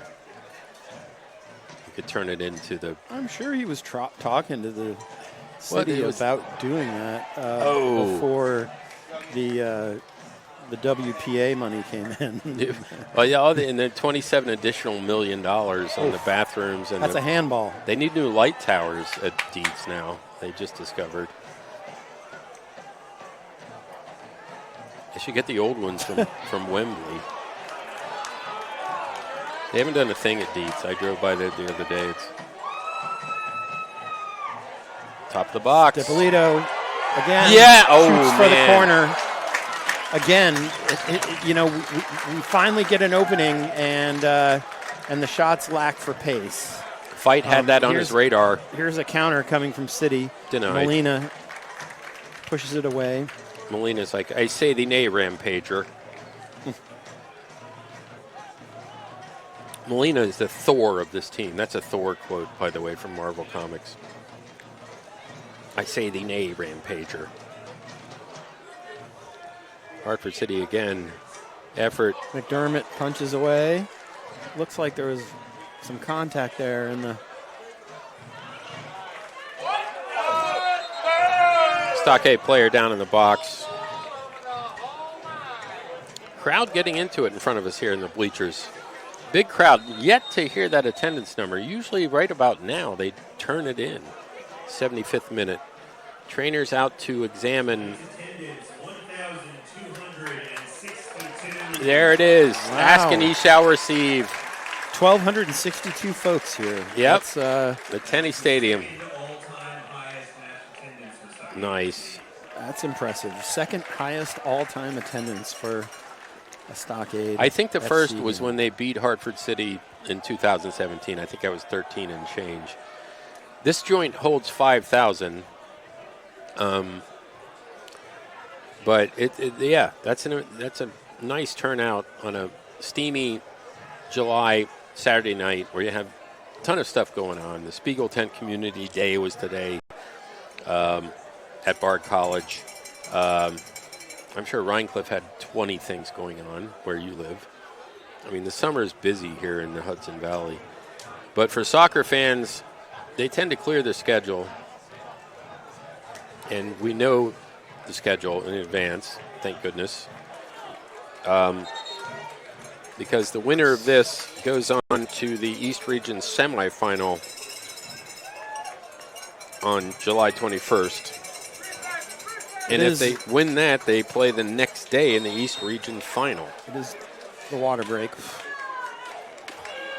Water break a bit late. The other number one seeds in the East Region include FC Motown, who won the league last year. They're national champions. We lost to them the last time we advanced in the postseason. They were called Clarkstown Eagles. The next season they changed to FC Motown, which is Morristown, New Jersey. East Region, there's a Philly team called Westchester United, who's playing tonight, and also the record-setting Annapolis Blue Crabs, new team in Annapolis, Maryland, who broke the attendance record this year for the MPSL, playing in the Navy football stadium. So apparently in Maryland, they like their semi-pro soccer. Blue Crabs, their crab is their logo. And so it could be any of those three teams as an opponent if we advance. Or if there's an upset tonight, because they're all playing playoff games tonight, those one seeds, If they got knocked out, we may have a shot at hosting the next round if there's upsets in tonight's one seed action in the East region of the NPSL. So there's a We chance. could probably go. We might be back here. Can we check the NPSL site to see Yeah, the scores? 3 days later, you'll get the Oh, information you're looking for. Now, they've been pretty good this year. They've been better this year than in the past. There's no live. Like later tonight, we could find out the results of the other playoff games. But I would like us to get this one in the books so I can embark on that journey.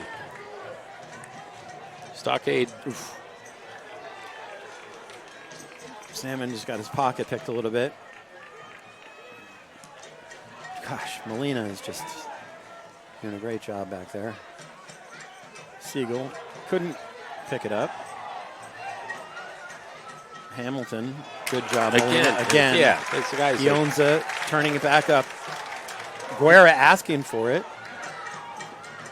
Julo takes over, comes back out. Great to have Hugo back on the field. It feels right.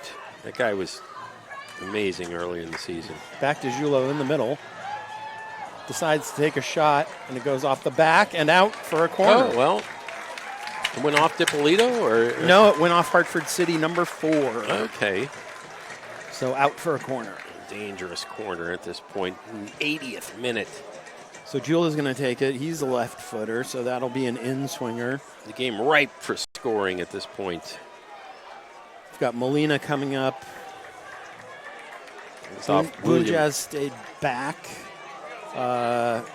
Siegel is going to stay back. Salmon's going to stay back. And quite a bit of movement in the box. Comes down. Guerra pops it back into the box. Man. But it comes out. Good idea. City on the break. Siegel did a good job. And then Guerra. That's Hugo right there. Yep. Slow heartbeat, calm, cool, and collected. I have the ball. I'm in charge. That was his whole modus in the first 3 or 4 games until he pulled his hamstring on a run down the left side. And like I say, all he did was feed DiPolito in the box, and the result was pay dirt.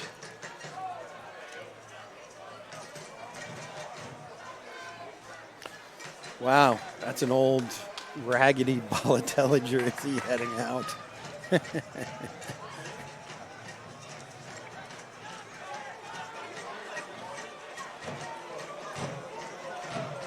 Julo through the middle. Oh, DiPolito almost got it. He's going to get it back, Yeah, except there's a whistle. a little bit of a pullback there. Here comes Hartford.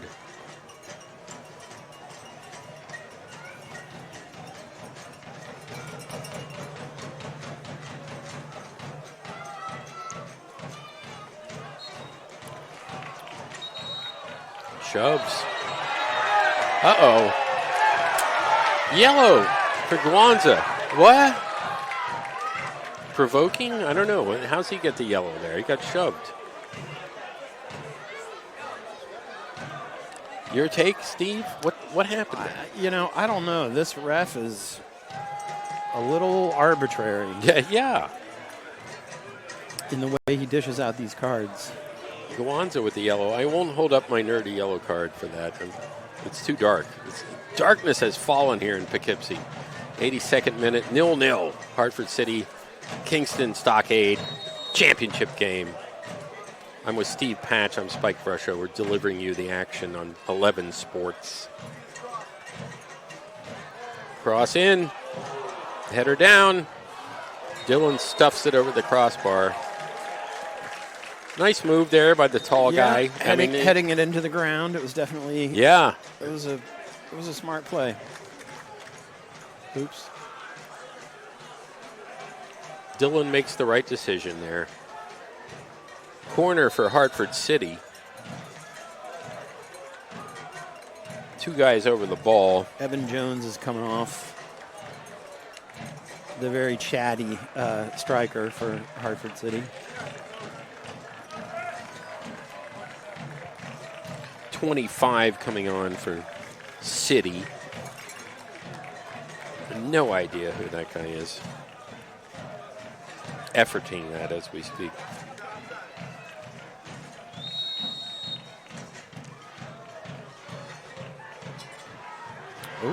Oh, man. It looked like there was an arm in there.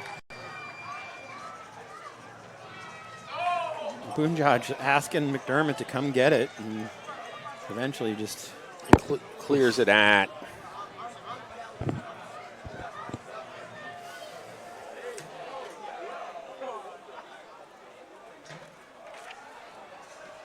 good job.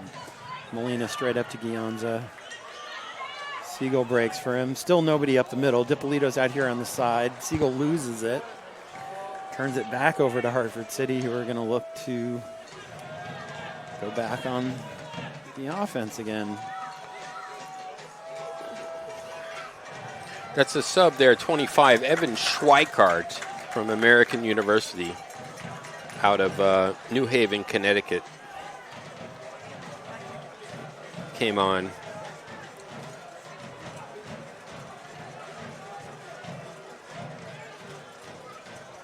He's a law enforcement major, so the cop is on the field. He may be issuing tickets soon, who knows? Evan Schweikart. I did not see who came off for Hartford City. Evan Jones did, the Evan striker, Jones. number 7. Okay, no Evan Jones then. He's removed from the game. They have 3 Evans on their team. What are the odds? 3 dudes named Evan. Could you give me a break over here? Woo over here. Evan this, Evan that.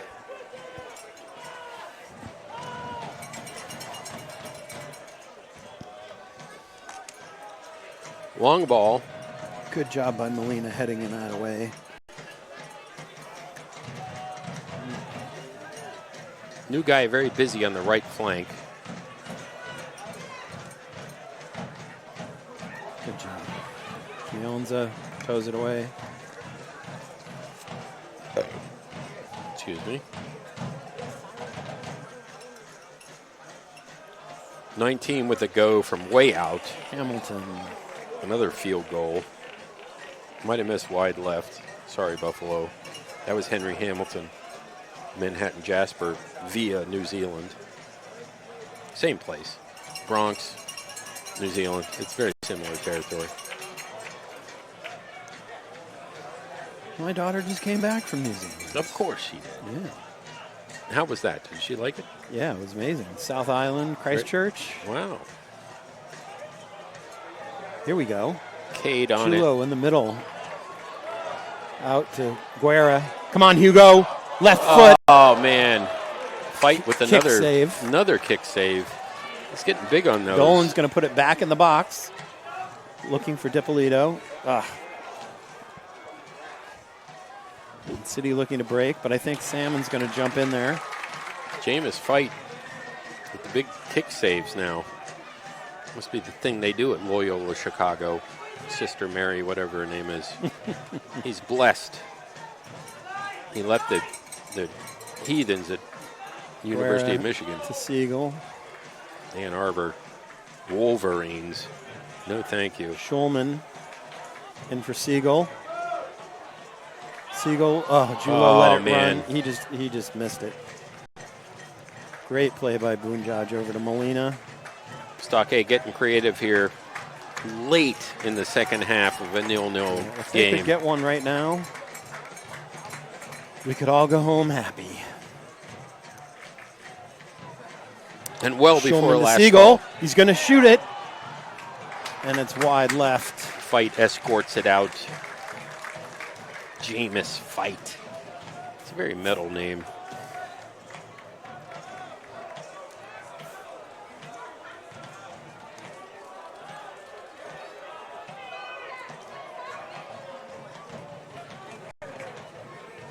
Only surrendered 1 goal against Shockers in the wild card playoff game on Wednesday night.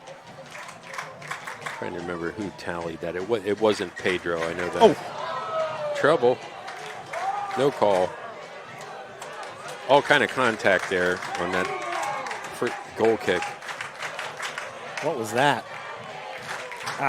They're letting him play. Boonjaj just, that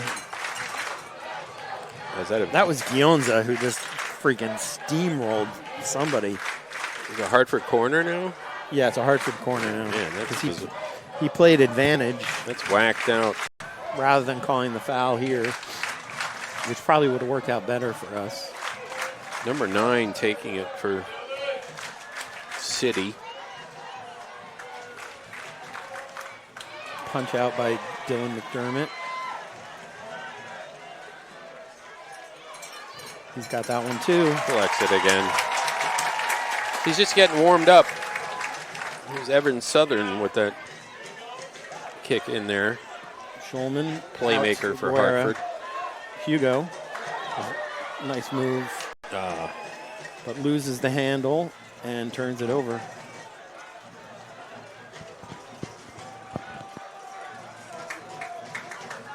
Tried to do a little, jeez, that guy. Free kick, Hartford City. Same guy. On the far left. Henry Hamilton goes down. Dreaming in NZ. With like just a whisper of wind.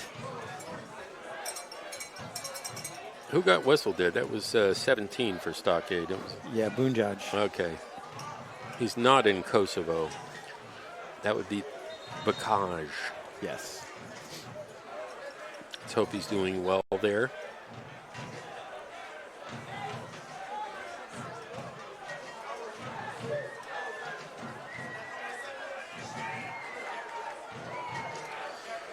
Not sure who's over the ball for Hartford City here in the 89th minute. You know, we're time draining here.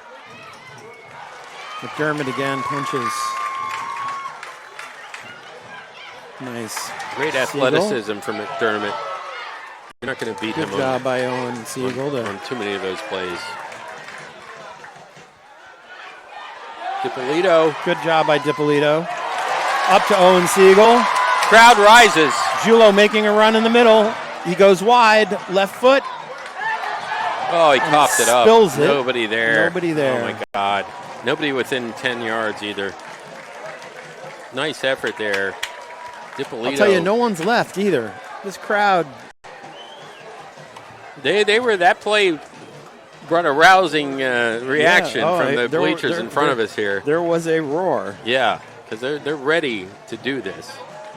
So DiPolito, and then the shot on goal, and then Fight coughs it up, but there's no black shirt there to claim it. Unfortunately, because that it rolled for a couple of feet. That could have been an easy loose ball goal for somebody. But I think the play developed too quickly. City with the run down the left, keeping it in. Good job by Molina. Again.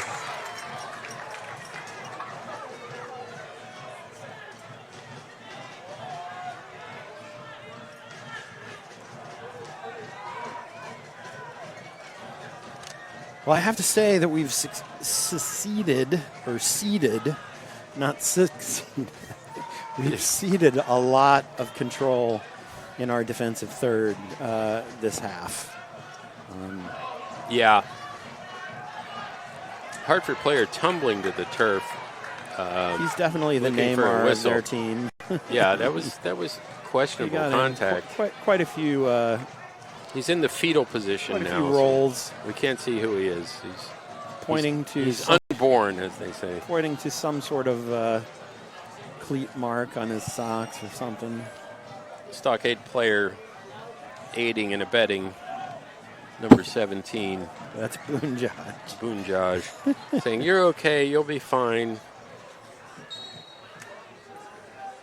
And he is. So we're into extra time. I don't know how much. We reached the 90th minute here.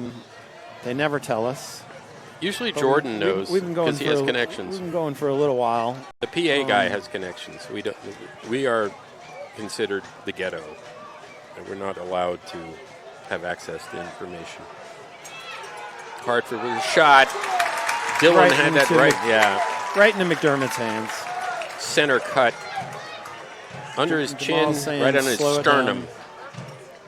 Easiest save he's made since, well, last week.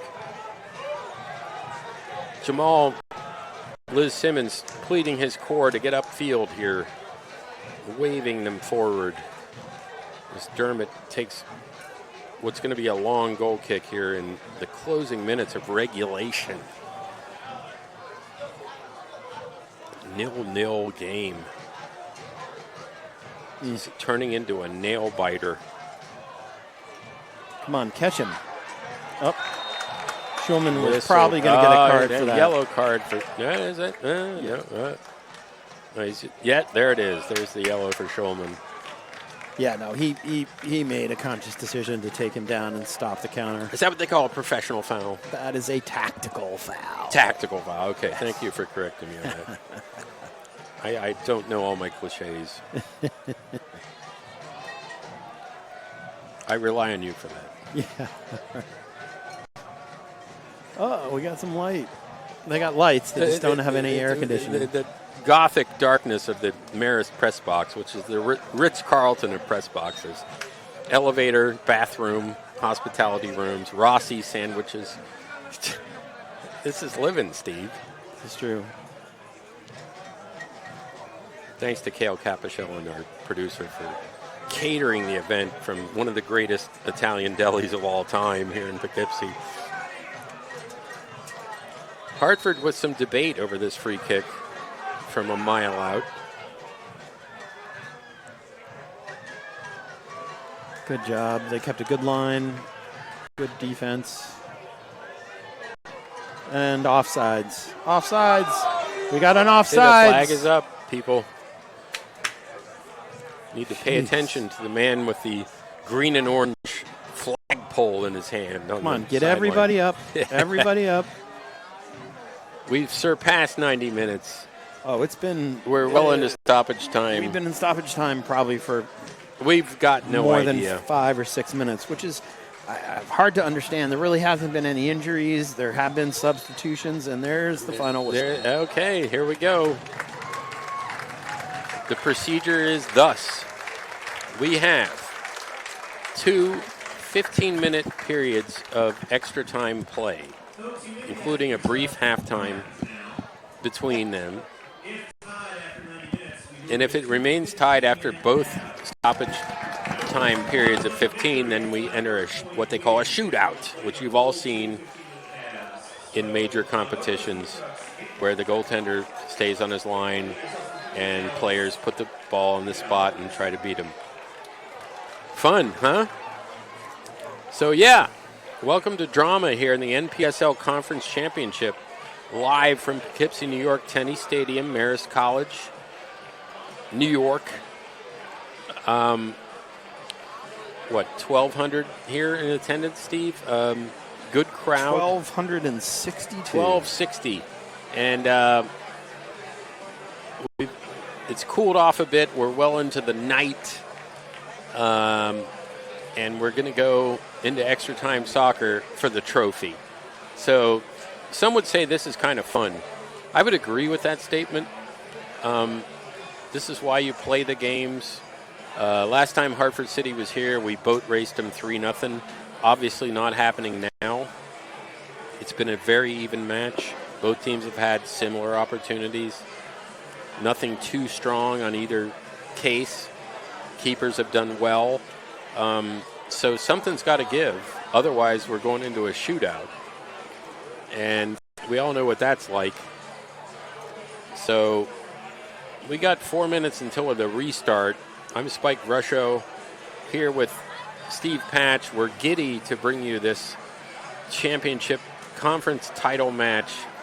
And we're going to take a little break here. We'll rejoin you at the start of the first half of extra time, which will be 15 minutes. We're going to try and find some scores for you. Yeah, we'll check the other East Region playoff games. If by some miracle we can get live scores, that may help us. The thing is, though, after this match and all those matches, the teams are reseeded, depending on what your seed was. So there won't be an immediate We'll talk to you soon.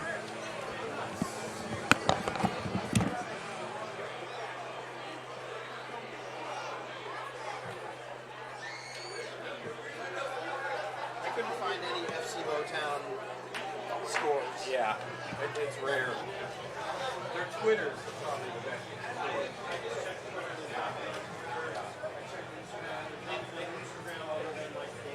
They start at the same time.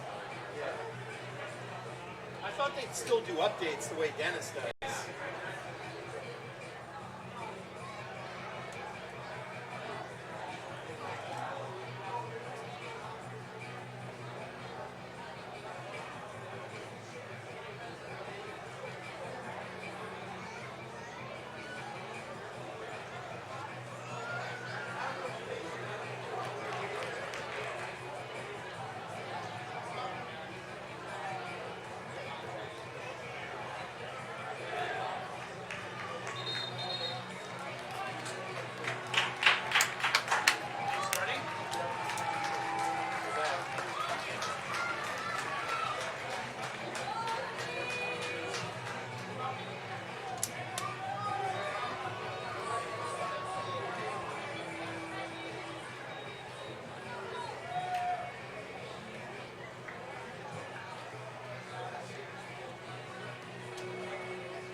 Okay, we're back underway here. Extra time at Tenny Stadium in the North Atlantic Conference Championship match. Kingston 0, Hartford City 0. They played regulation, no score, and now they're entering extra time. The rule is they play 15 minutes of extra time action. And even if there's no golden goal. So if you score, they keep playing. They play out the extra time. You might remember that from 2017 when we beat them 2-1 when Creswick scored early in the first half. Stockade with the deep run there, no result. Yeah, so no golden goal. They play out the 2 periods. If it's still 0-0 at the end of those 2, then we get it into a shootout. And we all know what that's about.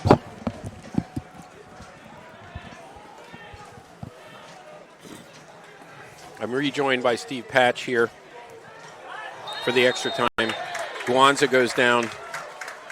I'm surprised there haven't been more subs for Kingston. Got a deep bench.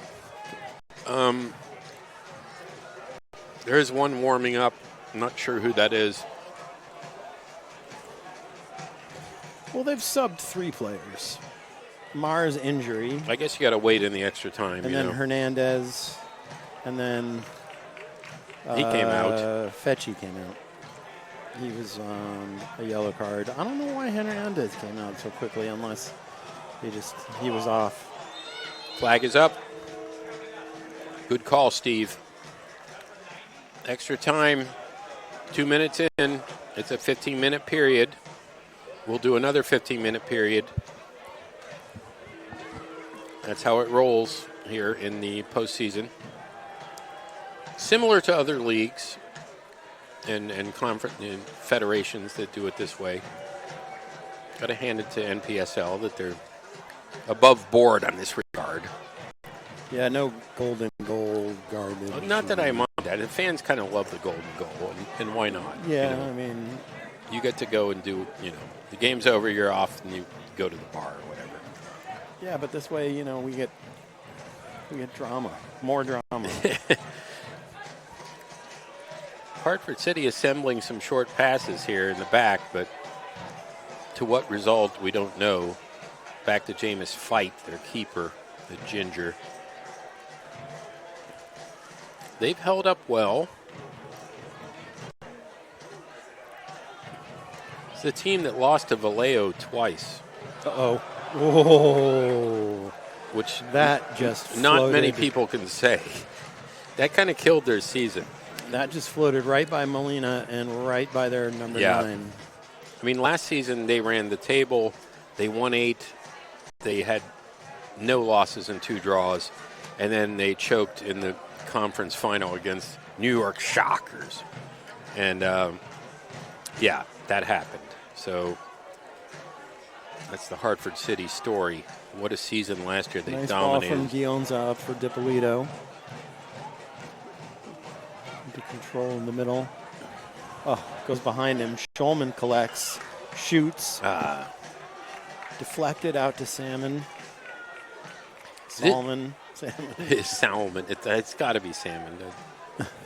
Rowe. Let's call him Rowe. Locks. Guerra. Oh, gets tackled down.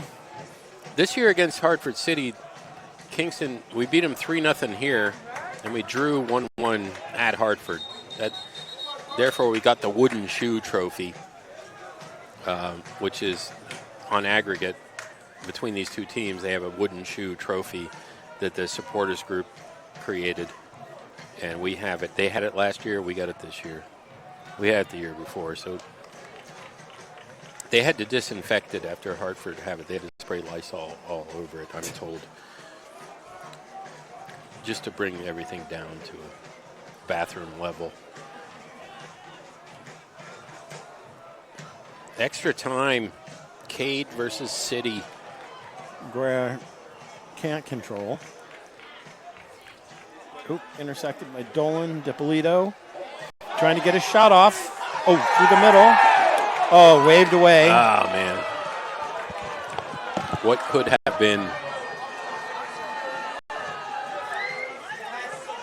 Again, rapid fire. When he has the ball, this is rapid fire movement. This is obviously their plan. To go long down that. Hartford? Down that left-hand side, or our right-hand side. Look at Hugo Guerra asking for He's waving. He's like, I'm Gilligan's Island over here. But you can't get it to him if you don't have the ball. He's waiting for Ginger and Marianne to deliver. I was more of a Ginger guy, I'm just going to say for the record. That's an old Budweiser commercial. Ginger or Marianne, the hipster shooting pool. You remember that, Steve. Come on. Absolutely. Throw me a bone. Although I have to say that your article for the Hudson Valley Pilot used a generous helping of the word hipster. Well, you used it more than once. Which is one too many. Have you seen the people that live in our community now? I got more like tattooed couples Hipster with pit bulls in my neighborhood that. now. Unreal. It's unreal. Every house is bought by like a tattooed couple. Here's a sub for Kingston. Forget the hipsters. We got a substitute here. They bailed me out They here. just took Hugo Guerra off. Hugo, the hamstring's probably still tender. 23 came on for the Cade. That would be Mr. Zach Rabati, who has a goal this year, Hopewell Junction guy. Marist product, of course. Good block. City with some effort here.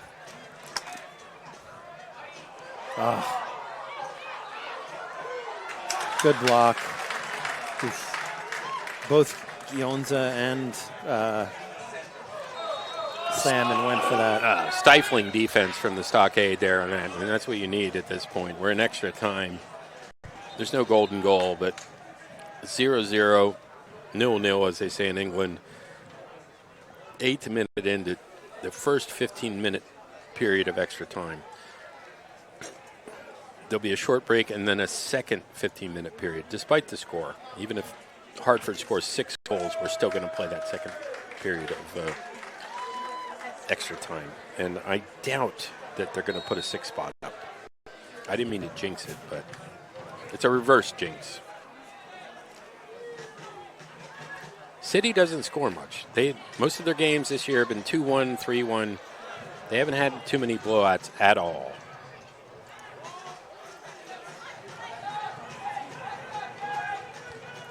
Meanwhile, Kingston has scored their share of goals this season, which has been nice to watch.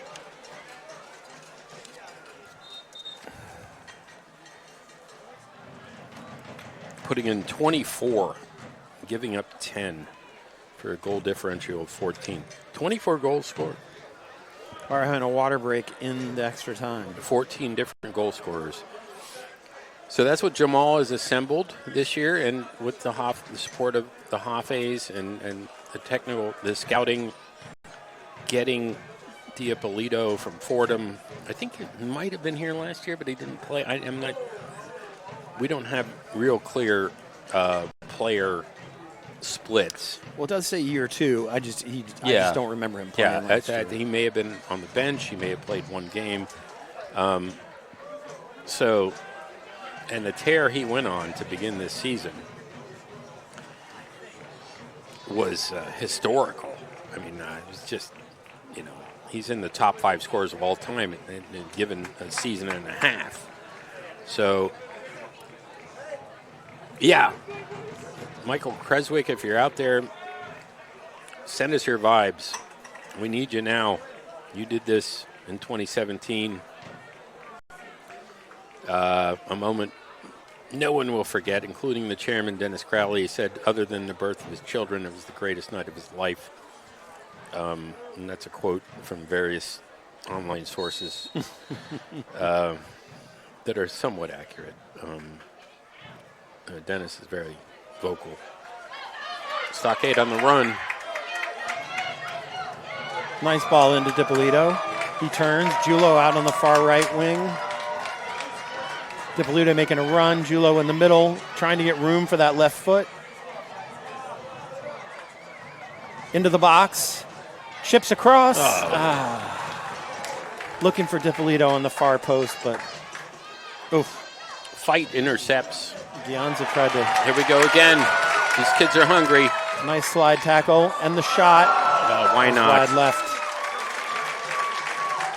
Zach Ribaldi from Hopewell Junction, another Marist. Yeah, he's got a goal this year. He's year 2 as well. And now everybody, why couldn't we stretch our hamstrings during the water break? Come on. Hartford player down with a leg cramp, apparently. I mean, the heat has eased up a bit. It's a nice. I won't say it's a cool night, but it's not as humid. There's a little bit of breeze. There's a little bit of air moving, which is. The sun is down. It's pitch dark. The lights are on here at Tenny Stadium, and we're enjoying postseason football. I would say he was off. He gave a penalty. Oh man.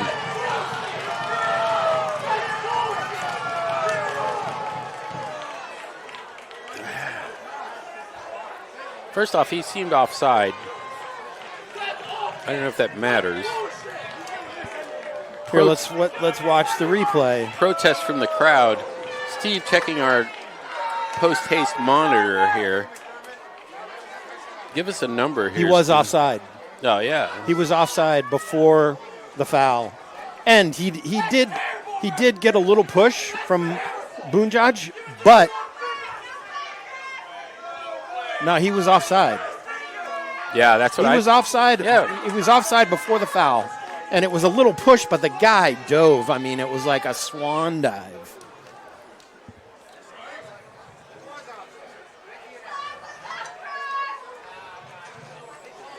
There seems to be a conference between the officials here, Yep. as there should be. That flag should have been up.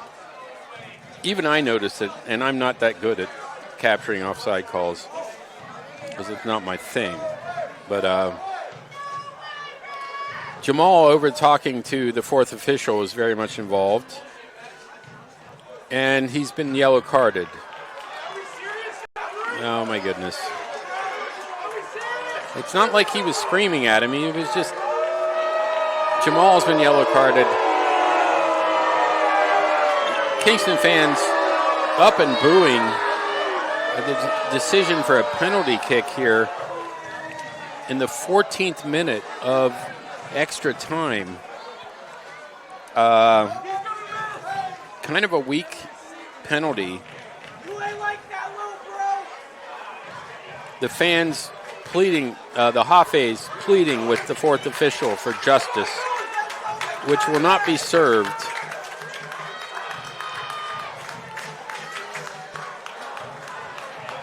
Hartford City FC with the penalty kick here in extra time.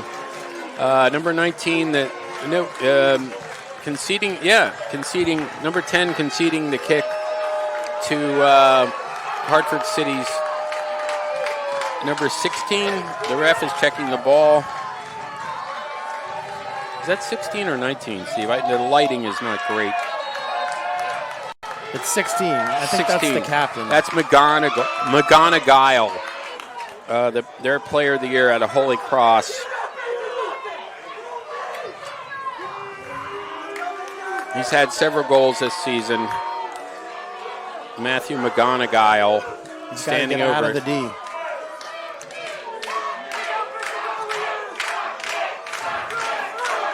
Dylan McDermott making himself big.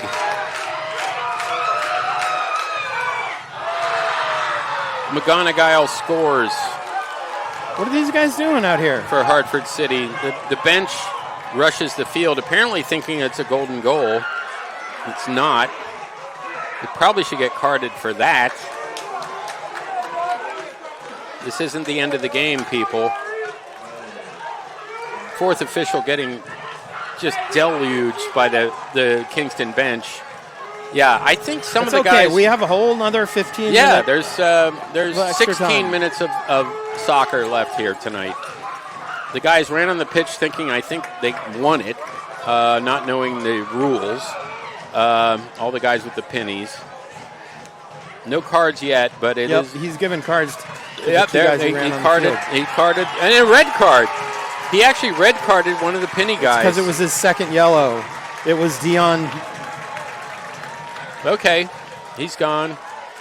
And you got to know the rules, people. It's up to the staff to inform the players. Okay, this is how we play. It is 1-0 Hartford City here in extra time, the first period of extra time. Kingston with the kickoff. They conceded a questionable penalty. Matthew McGonigal, I think with his 5th goal of the season.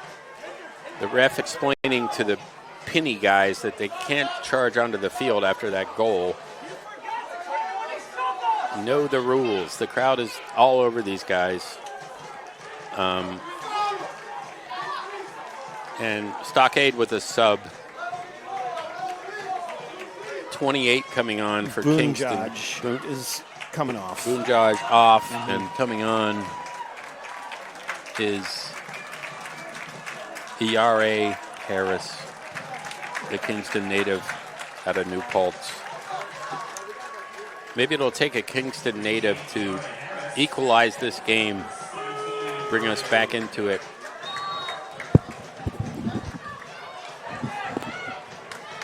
Extra time drama. Questionable penalty awarded to Hartford City. And I wouldn't have even minded it that much if he had given us the penalty that we really deserved in the first half. Yeah. I mean, it was questionable. Number one, he looked offside. Number two, he got pushed a little bit in the back, and he definitely the diving roll went down. Yep. Absolutely. So City's Neymar, who went into his sausage roll on one of those fouls. Oh, do we have a Mark Grant sighting here? The oldest player in the league coming on? I believe so. Number 21, Mark Grant, who's been there forever. God bless him. On as a sub in extra time for, I didn't catch the guy who exited for, appears to be number 10. Oh, they're number 10. It's their number 10. Okay. Mark Grant.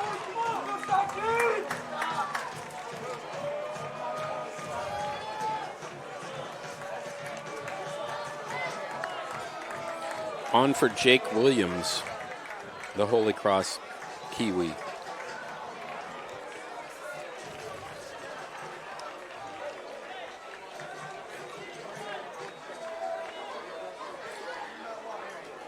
Yeah, Mark Grant, born in 1990. You don't see that very often on score sheets in this league. But I remember him from day one as their midfield kind of captain for Hartford City. Very reliable character. He's made some noise against us.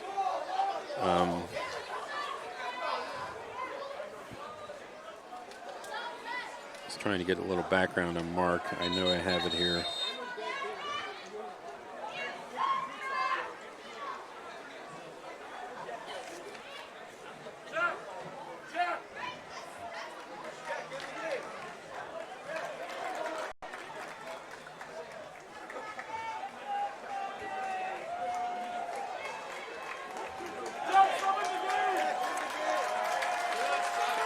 Oh, we got a water break here. What's No, this is just the new going into the second overtime.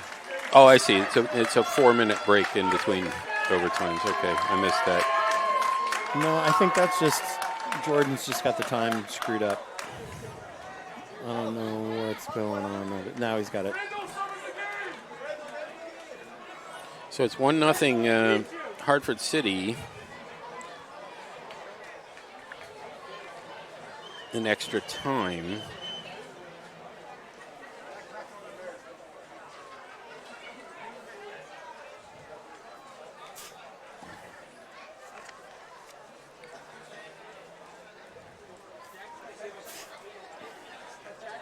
Stockade now attacking the Donnelly Hall end again.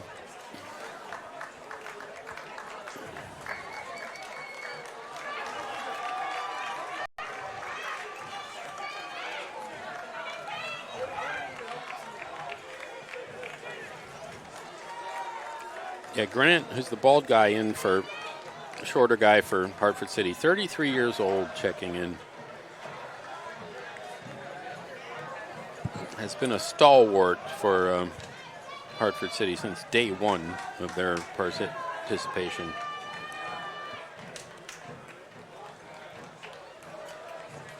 And in previous games has played very well against us. So maybe this is a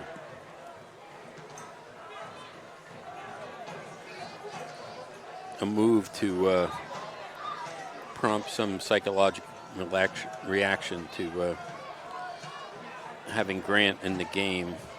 Hartford on attack again.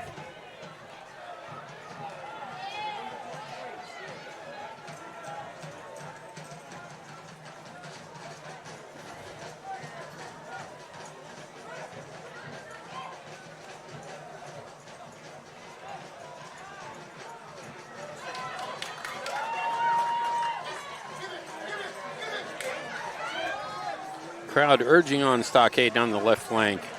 Yeah, I like this kid who came on, Zach Rivaldi. He's quick. Uh-oh, Molina doesn't realize there's a guy off. Jeez. All right, survived that. McDermott with the header outside the box, knowing better than to handle it out there.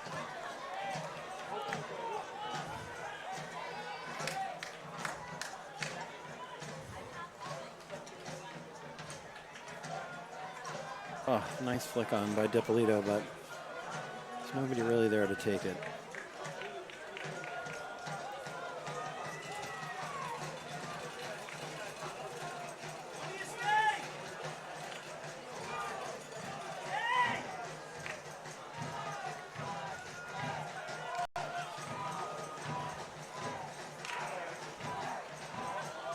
There's Grant with his first touch, advancing it to the left. Uh-oh. Wow. Grant set that up. Hartford has scored again in extra time. Henry Hamilton, the New Zealander out of Manhattan College, nets an easy one from 4 feet out. Dillon had no chance there. Good setup there by Hartford City, and it's 2-0 in extra time here. A frightening development suddenly. Down 2-0. 17 minutes to play. A lot of work to be done by Kingston FC if they want to survive this game. And Mark Grant started that. And number 19, Henry Hamilton, a Manhattan College product out of Wellington, New Zealand, finished. And it's 2-0. It was following the penalty kick. So here we are.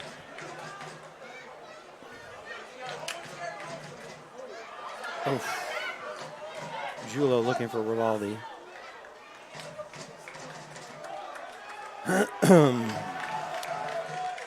Some folks are starting to head for the exits.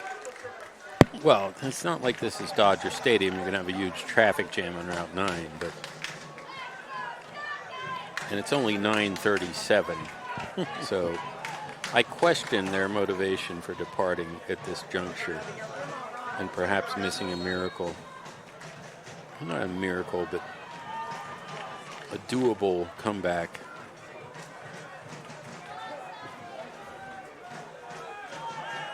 I think Grant went to Wesleyan. That's what I'm getting. Oh, yeah? Yeah, I used to have his info, but it's so old that it's expired on my phone. Yeah, born in 1990. You never see that on the score sheets for MPSL. They're all 2001, 2003 birth dates. It's like,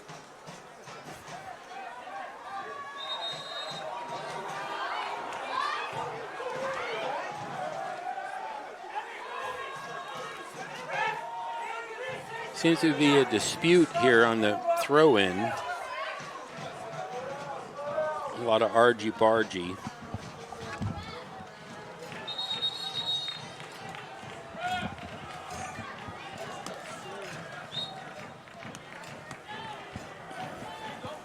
If you're just joining us, and I doubt that you are, it's 2-0 Hartford City in extra time.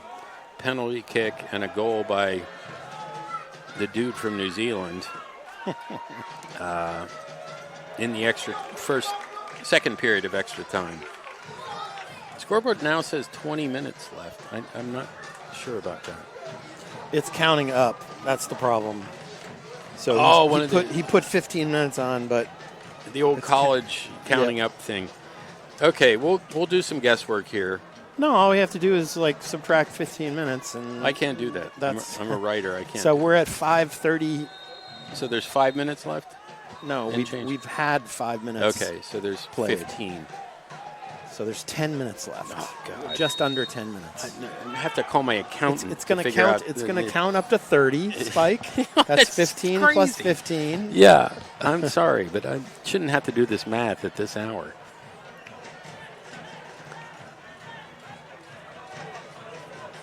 A hill to climb here for Stockade FC in a dream season so far.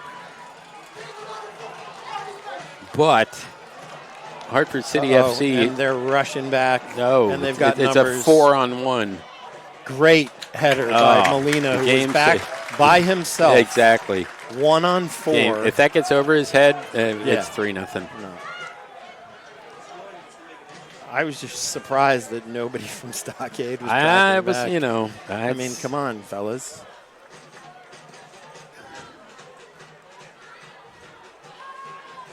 Siegel's still got a little zip. Oh, Julo's probably run his race. And Schulman, who's just been sort of hiding. There it is. There's a cross. Oh, Back heel. floating in the front of the goal. Nobody there. That was a chance to get one. Damn.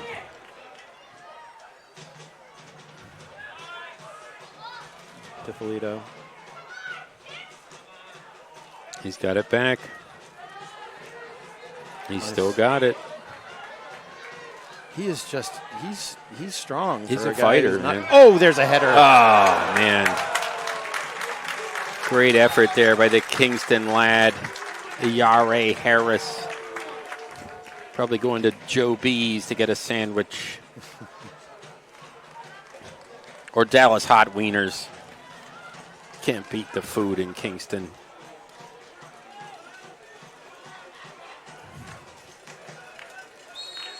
(2-0) Hartford, extra time. Roughly 8 minutes left, according to my writer's math. I may stand corrected. 7. 7, there you go. It was a great spanking fanzine called I Stand Corrected back in the day, but I'm not going to. I won't mention fanzines. Ladies and gentlemen, yeah, it's after hours. yeah, it with is. Spike.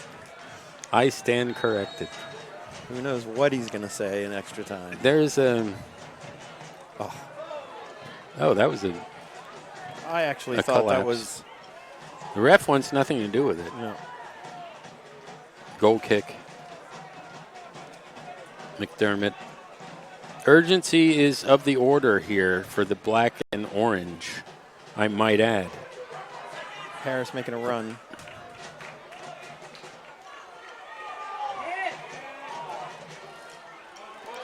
Request for a handball there on Hartford, not given. Schulman out to the left. It's one of those lightning Finds quick. DiFilippo. Oh, and he just puts it into space. Schulman with a nice little, no. Oh my! Clear that. There's no help.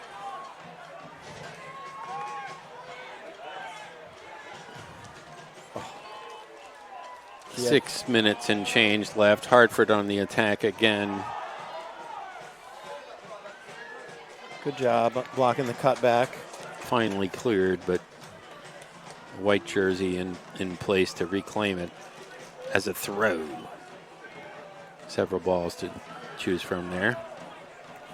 It's about 5.5 minutes left. Overly efficient ball people for Kingston. 2-0 Hartford. Second period of extra time here at Tenney Stadium. Marist College, Poughkeepsie, New York, temporary home of Kingston Stockade FC. Probably will be next summer, too.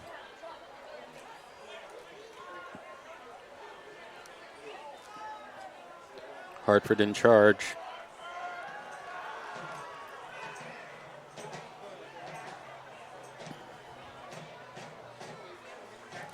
Yeah, Steve, they can't afford to give Hartford this possession this late in the game. This is just wrong. Well, they're tired, and it's hard to chase when you're tired and you're losing. You know, it takes a lot out of you. That's a good tackle by Owen Siegel. Oh, and just missed Julo.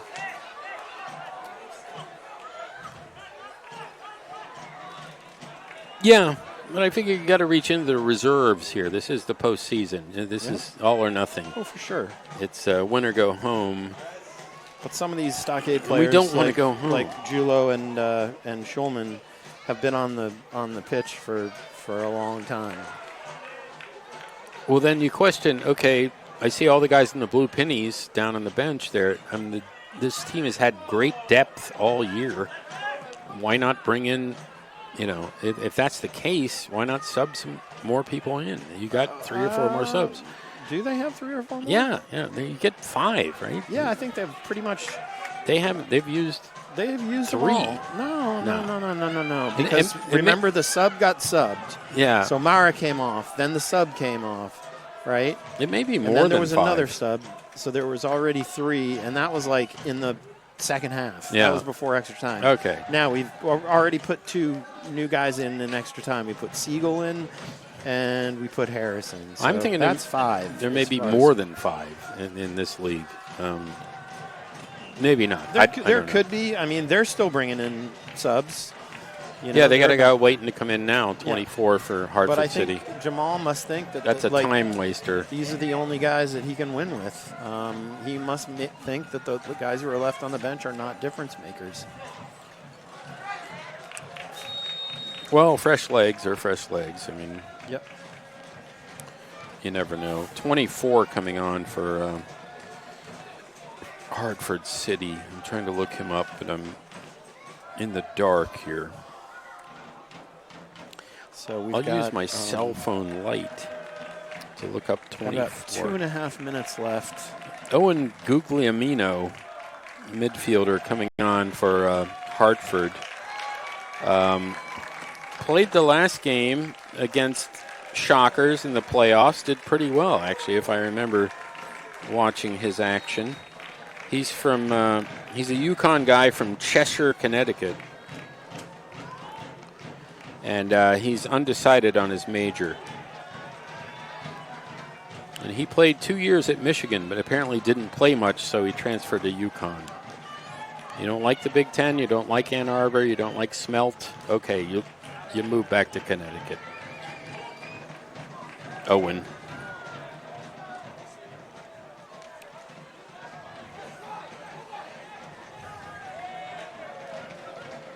Nice ball. 1-2 between Siegel and Julo. Outside of the boot, wide left.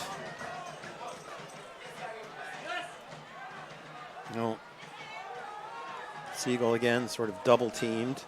Gets it to Schulman, who's been awfully quiet late here. I think he's just out of gas. There's Julo. Cheeky He's been back playing heel. for a long time on a yellow card. And Fight handles the skipping shot. He's going to lean on it for a while, kill some time. might have gone off Dippolito. He looks like he tried to change direction, but we're coming on less than a minute. Can't imagine he'll use too much injury time here in this second extra time. Oh, corner. They had to go over. Yeah, it went over for a corner. Okay. So Schulman- Dippolito is going to take the Oh, corner that's quick. here quickly. Nah, I think Schulman's going to come. Oh, yeah, you're right. Steve, great intuition. I know nothing, but this is a set piece of the first order. Lofted Back. in over looked everybody. back posts. Dang it.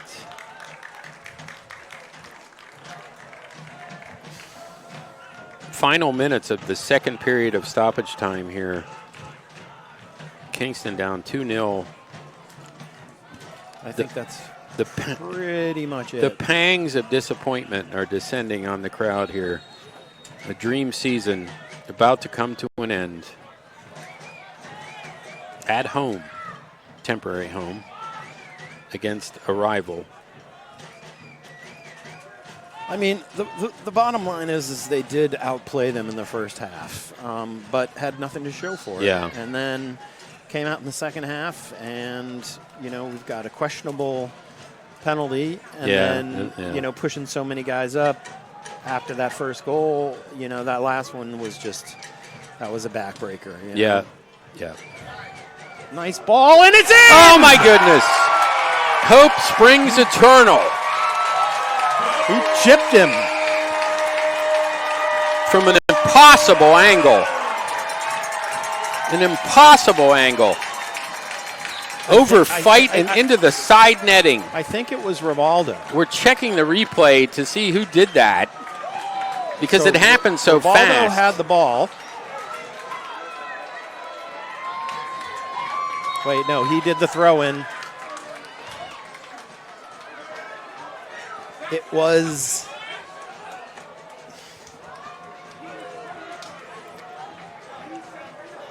Stockade goal in the closing minutes. Gionza and Dolan. Was it I Gionza? don't know who. It looked like a single digit. It looked like Gionza. We're not quite sure who scored that. That happens here. We don't have a monitor. It happened so fast. Grant clears it to center. And now that makes the penalty all the more painful. It's 2-1 now, Hartford City. Closing seconds of second half extra time. And still having to sort out who scored for. And here comes Hartford. A shot. Dillon saves it. Thank goodness. Preventing a 3-1 deficit here in the closing seconds. But Stockade produced something out of nothing there on that corner. We think it was Guanza who chipped the goalie into the side netting. Oh, some shoving here. Some serious shoving. Mark Grant trying to settle his players down, the elder statesman for Hartford City. The ref whistling a free kick to Hartford. It's got to be in the closing seconds here. We've gone beyond. He was just trying to protect the ball, and somehow they called the foul. We've gone well beyond the extra time numbers here. Yeah. Stockade mystery goal. We'll try to clear that up for you.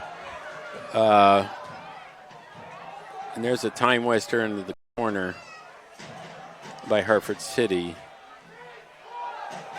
And now there's the final whistle. Hartford City wins 2-1. It's their own personal pitch invasion. The questionable penalty call really cost the Stockade. And they're heading home here in the 2023 campaign, losing the North Atlantic Conference Championship to Hartford City Colts 2-1.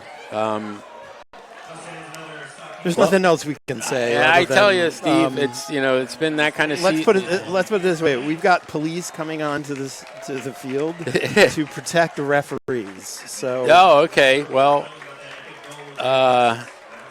yeah, there's plenty of police presence here. The men in red will be escorted out. I mean, one questionable penalty. I mean, the fourth officials are always. I'd hate to be a fourth official in this league. You're being constantly assaulted from the sideline by, coaches, and the proximity is dangerous. But they survived it. Congratulations, Hartford City Colts, advancing to the East Region playoff, probably against Motown or one of these powerhouses from Jersey. They were denied last year by the Shockers. This year they get it done. I would say upsetting the Kingston Stockade FC here. See you next summer, folks. Thank you. Steve Patch signing out. Great to see you, Steve. Dream job. Thank you. Steve Patch checking out. I'm Spike Brusho. Thanks for joining us for Kingston Stockade FC NPSL soccer action. This being a stunning loss in the postseason in the conference championship game here, a home game for Kingston, where Hartford pulled it out 2-1. And we thank you for joining us. And we will see you again next season, probably in May of 2024, probably from here, Tenny Stadium in Poughkeepsie, because the Dietz Stadium renovation is ongoing. All right, thank you, and have a great night.